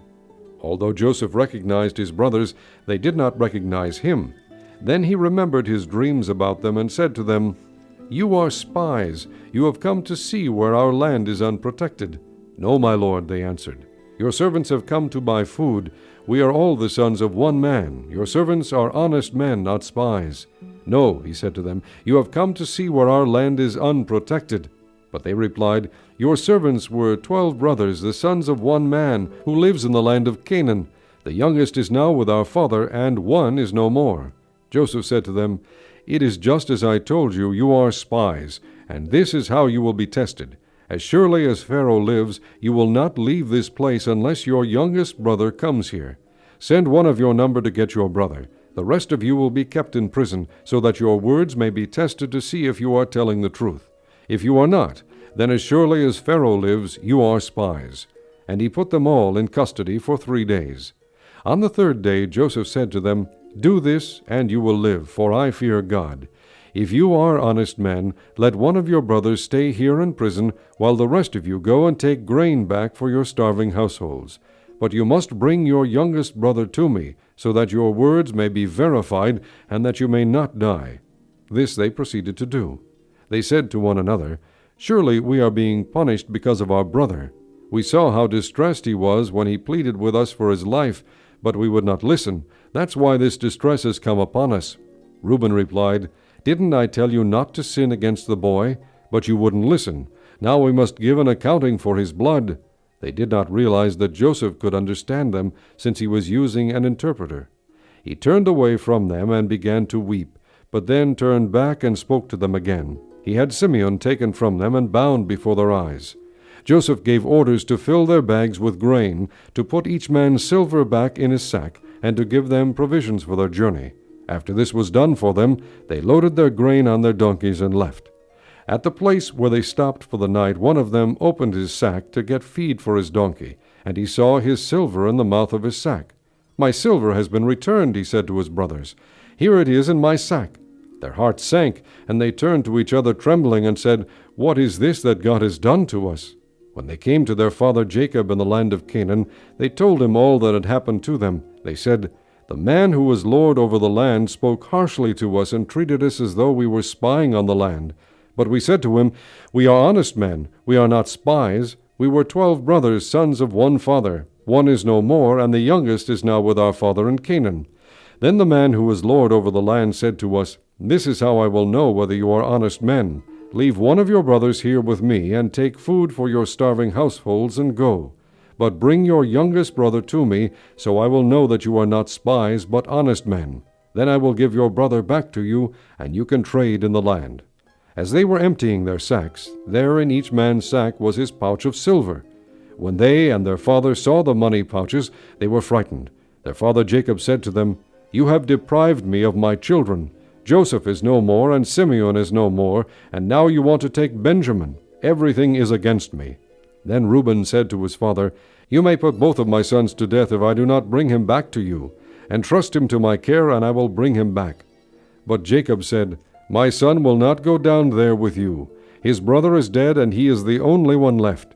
If harm comes to him on the journey you are taking, you will bring my gray head down to the grave in sorrow.'" Chapter 43. Now the famine was still severe in the land, so when they had eaten all the grain they had brought from Egypt, their father said to them, "Go back and buy us a little more food." But Judah said to him, "The man warned us solemnly, 'You will not see my face again unless your brother is with you. If you will send our brother along with us, we will go down and buy food for you. But if you will not send him, we will not go down, because the man said to us, You will not see my face again unless your brother is with you.'" Israel asked, "Why did you bring this trouble on me by telling the man you had another brother?" They replied, "The man questioned us closely about ourselves and our family. 'Is your father still living?' he asked us. 'Do you have another brother?' We simply answered his questions. How were we to know he would say, 'Bring your brother down here'?" Then Judah said to Israel his father, "Send the boy along with me, and we will go at once, so that we and you and our children may live and not die. I myself will guarantee his safety. You can hold me personally responsible for him. If I do not bring him back to you and set him here before you, I will bear the blame before you all my life. As it is, if we had not delayed, we could have gone and returned twice." Then their father Israel said to them, "If it must be, then do this. Put some of the best products of the land in your bags, and take them down to the man as a gift. A little balm and a little honey, some spices and myrrh, some pistachio nuts and almonds. Take double the amount of silver with you, for you must return the silver that was put back into the mouths of your sacks. Perhaps it was a mistake. Take your brother also, and go back to the man at once. And may God Almighty grant you mercy before the man, so that he will let your other brother and Benjamin come back with you. As for me, if I am bereaved, I am bereaved." So the men took the gifts, and double the amount of silver, and Benjamin also. They hurried down to Egypt and presented themselves to Joseph.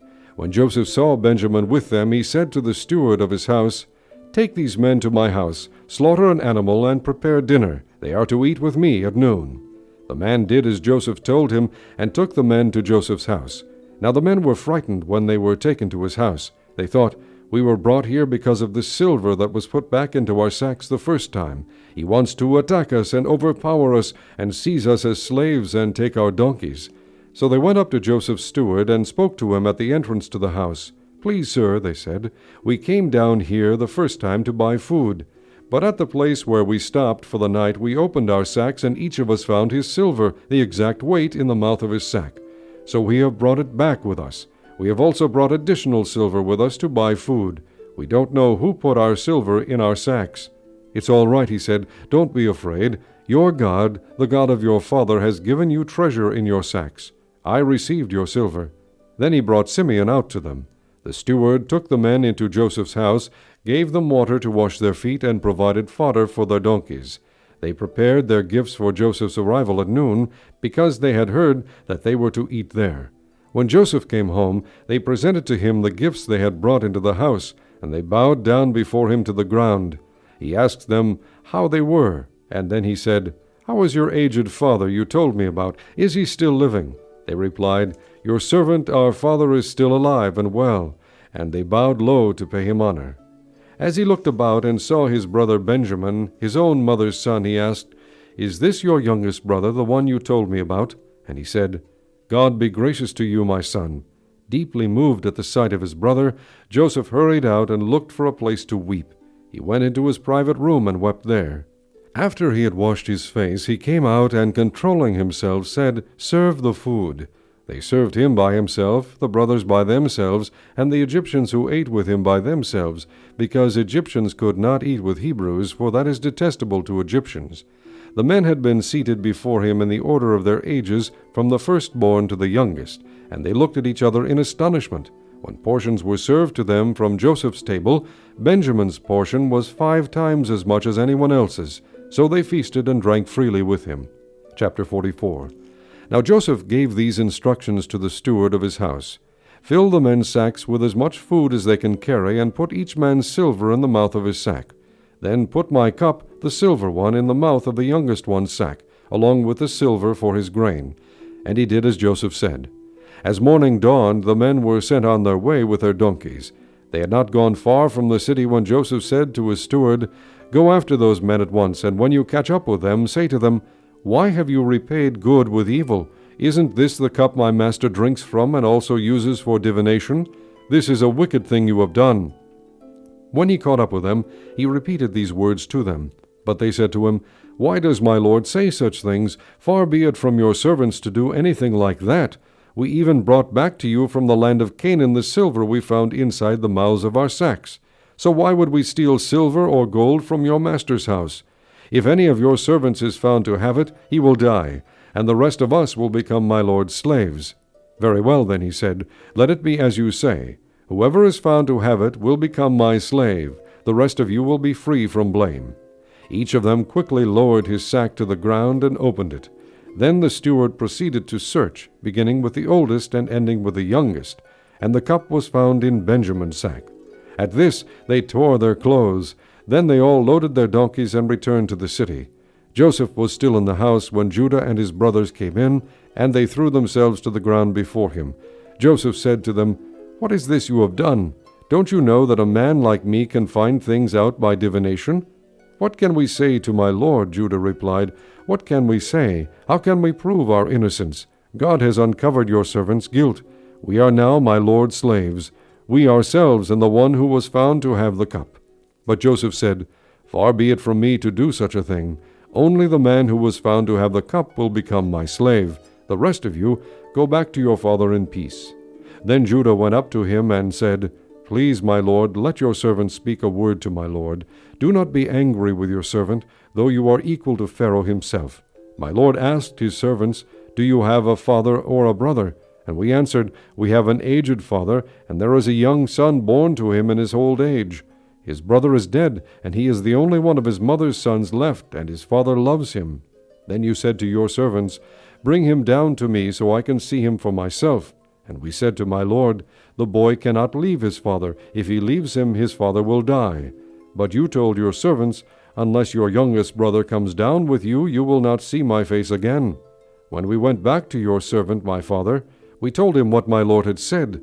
Then our father said, 'Go back and buy a little more food.' But we said, 'We cannot go down. Only if our youngest brother is with us will we go. We cannot see the man's face unless our youngest brother is with us.' Your servant, my father, said to us, 'You know that my wife bore me 2 sons.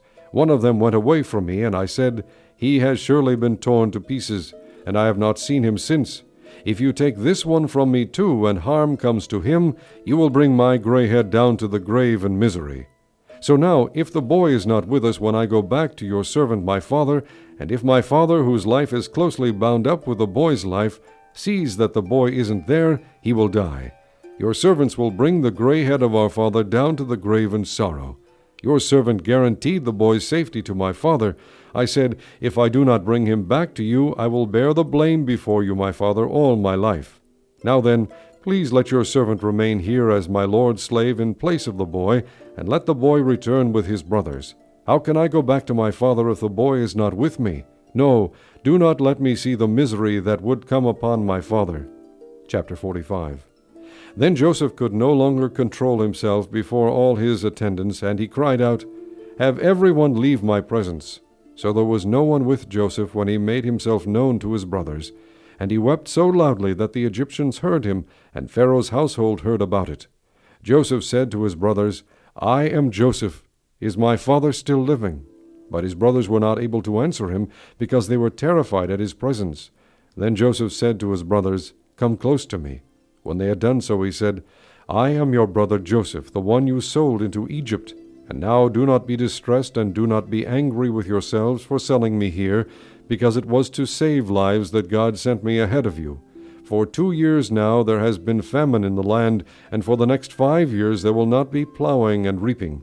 But God sent me ahead of you to preserve for you a remnant on earth, and to save your lives by a great deliverance. So then, it was not you who sent me here, but God. He made me father to Pharaoh, lord of his entire household, and ruler of all Egypt.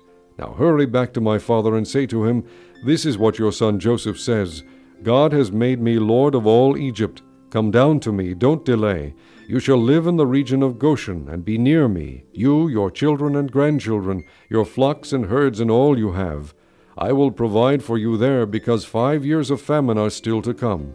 Otherwise you and your household and all who belong to you will become destitute. You can see for yourselves, and so can my brother Benjamin, that it is really I who am speaking to you. Tell my father about all the honor accorded me in Egypt, and about everything you have seen, and bring my father down here quickly. Then he threw his arms around his brother Benjamin and wept, and Benjamin embraced him weeping. And he kissed all his brothers and wept over them. Afterward his brothers talked with him. When the news reached Pharaoh's palace that Joseph's brothers had come, Pharaoh and all his officials were pleased. Pharaoh said to Joseph, Tell your brothers, do this, load your animals and return to the land of Canaan, and bring your father and your families back to me. I will give you the best of the land of Egypt, and you can enjoy the fat of the land.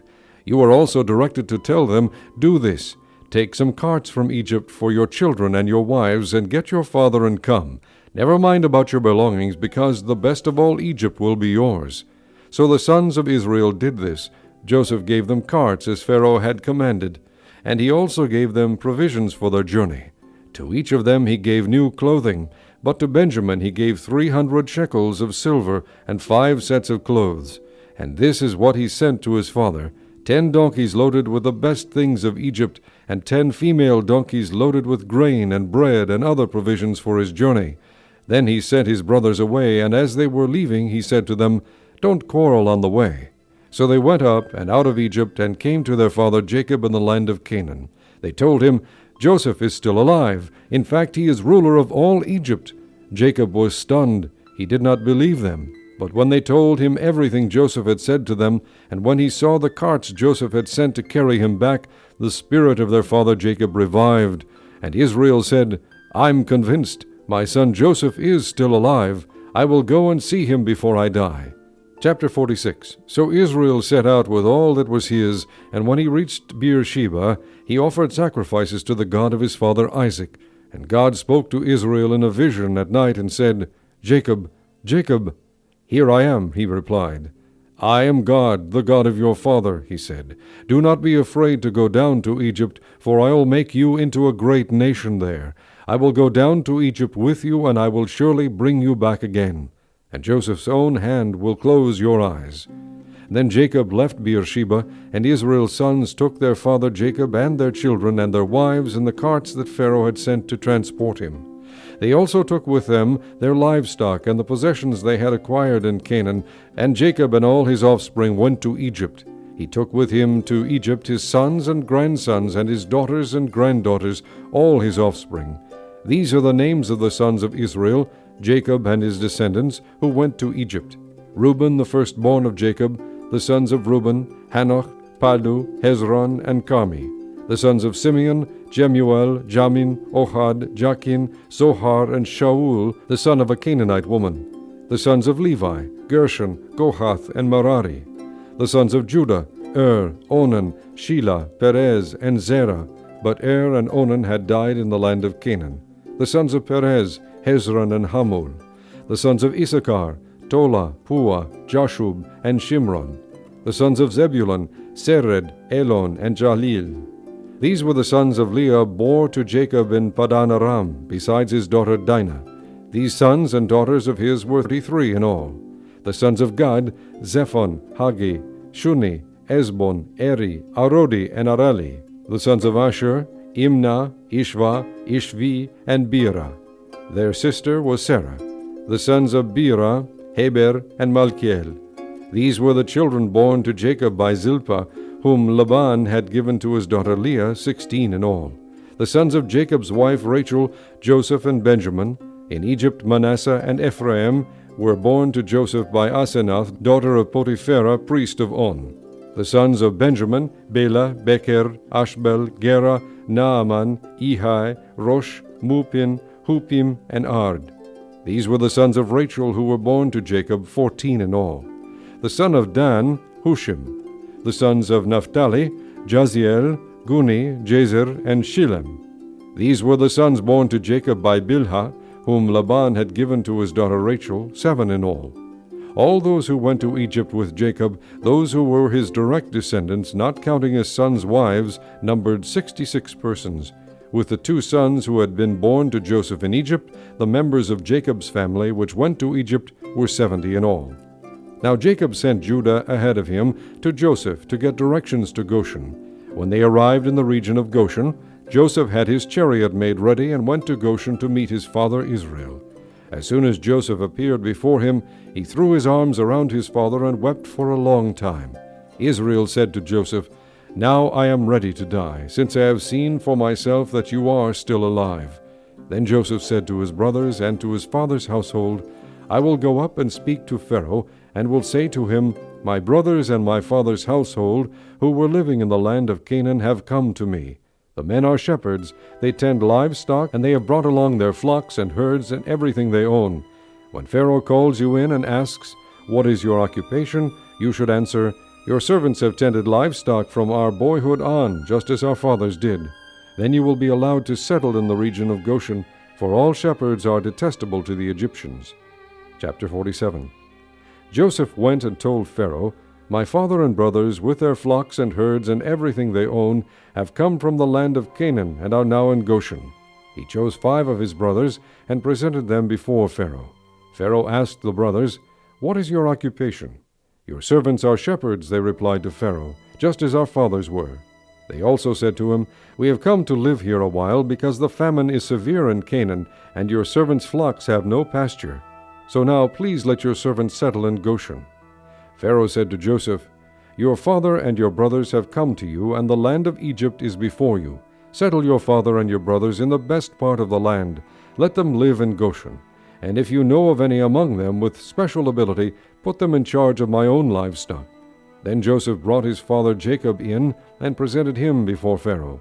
After Jacob blessed Pharaoh, Pharaoh asked him, How old are you? And Jacob said to Pharaoh, The years of my pilgrimage are 130. My years have been few and difficult, and they do not equal the years of the pilgrimage of my fathers. Then Jacob blessed Pharaoh and went out from his presence. So Joseph settled his father and his brothers in Egypt, and gave them property in the best part of the land, the district of Ramses, as Pharaoh directed. Joseph also provided his father and his brothers, and all his father's household with food according to the number of their children. There was no food, however, in the whole region, because the famine was severe. Both Egypt and Canaan wasted away because of the famine. Joseph collected all the money that was to be found in Egypt and Canaan in payment for the grain they were buying, and he brought it to Pharaoh's palace. When the money of the people of Egypt and Canaan was gone, all Egypt came to Joseph and said, "Give us food. Why should we die before your eyes? Our money is used up." "Then bring your livestock," said Joseph.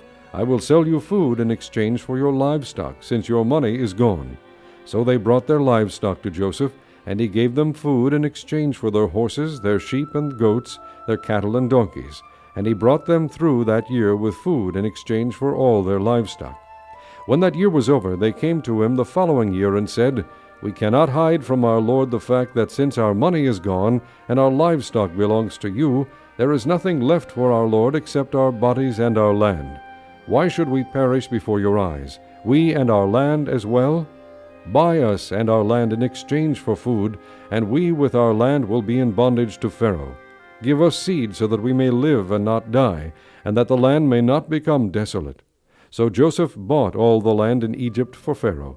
The Egyptians, one and all, sold their fields because the famine was too severe for them. The land became Pharaoh's, and Joseph reduced the people to servitude from one end of Egypt to the other. However, he did not buy the land of the priests, because they received a regular allotment from Pharaoh and had food enough from the allotment Pharaoh gave them. That is why they did not sell their land. Joseph said to the people, "Now that I have bought you and your land today for Pharaoh, here is seed for you so you can plant the ground. But when the crop comes in, give a fifth of it to Pharaoh. The other 4/5 you may keep as seed for the fields and as food for yourselves and your households and your children." "You have saved our lives," they said. "May we find favor in the eyes of our Lord. We will be in bondage to Pharaoh." So Joseph established it as law concerning land in Egypt, still in force today, that a fifth of the produce belongs to Pharaoh. It was only the land of the priests that did not become Pharaoh's. Now the Israelites settled in Egypt in the region of Goshen. They acquired property there and were fruitful and increased greatly in number. Jacob lived in Egypt 17 years, and the years of his life were 147. When the time drew near for Israel to die, he called for his son Joseph and said to him, "If I have found favor in your eyes, put your hand under my thigh and promise that you will show me kindness and faithfulness. Do not bury me in Egypt, but when I rest with my fathers, carry me out of Egypt and bury me where they are buried." "I will do as you say," he said. "Swear to me," he said.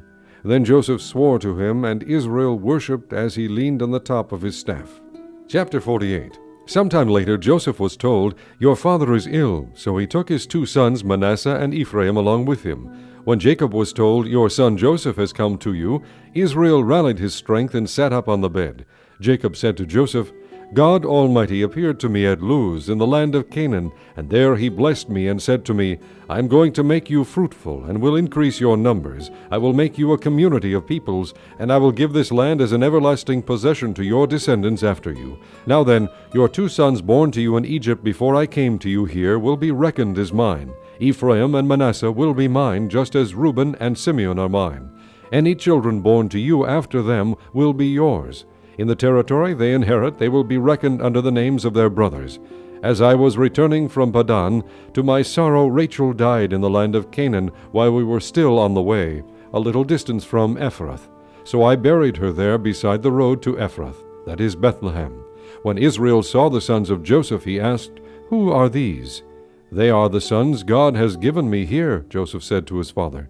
Then Israel said, Bring them to me, so I may bless them.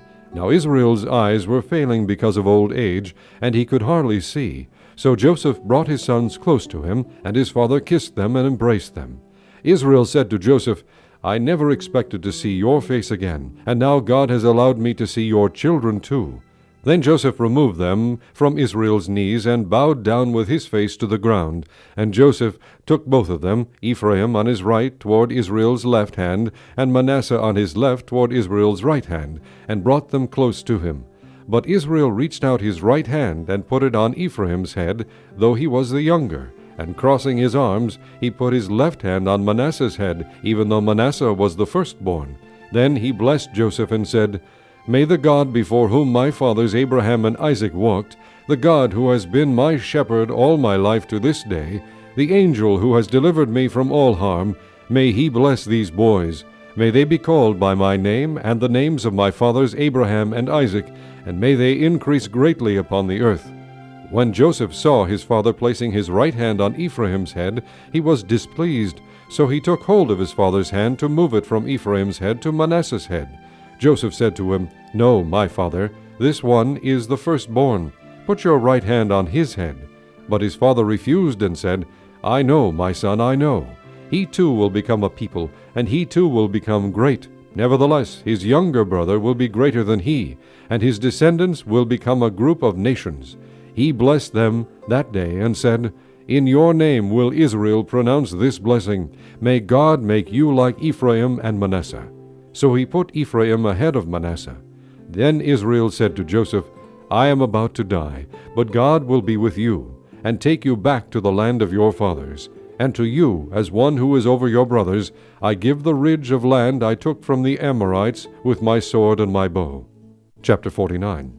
Then Jacob called for his sons and said, "Gather around so I can tell you what will happen to you in days to come.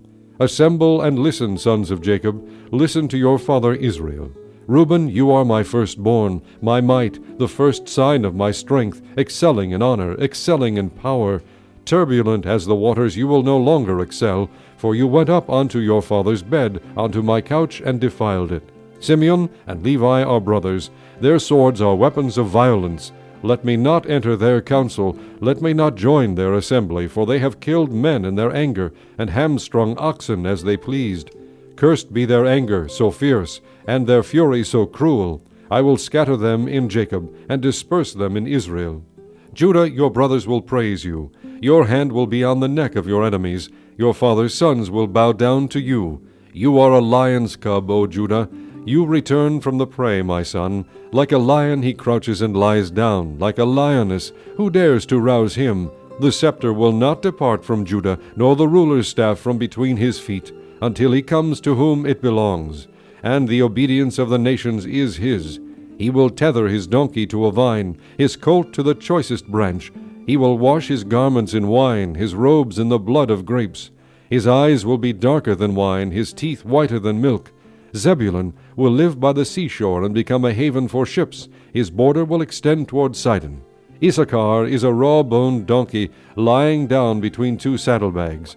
When he sees how good is his resting place and how pleasant is his land, he will bend his shoulder to the burden and submit to forced labor. Dan will provide justice for his people as one of the tribes of Israel.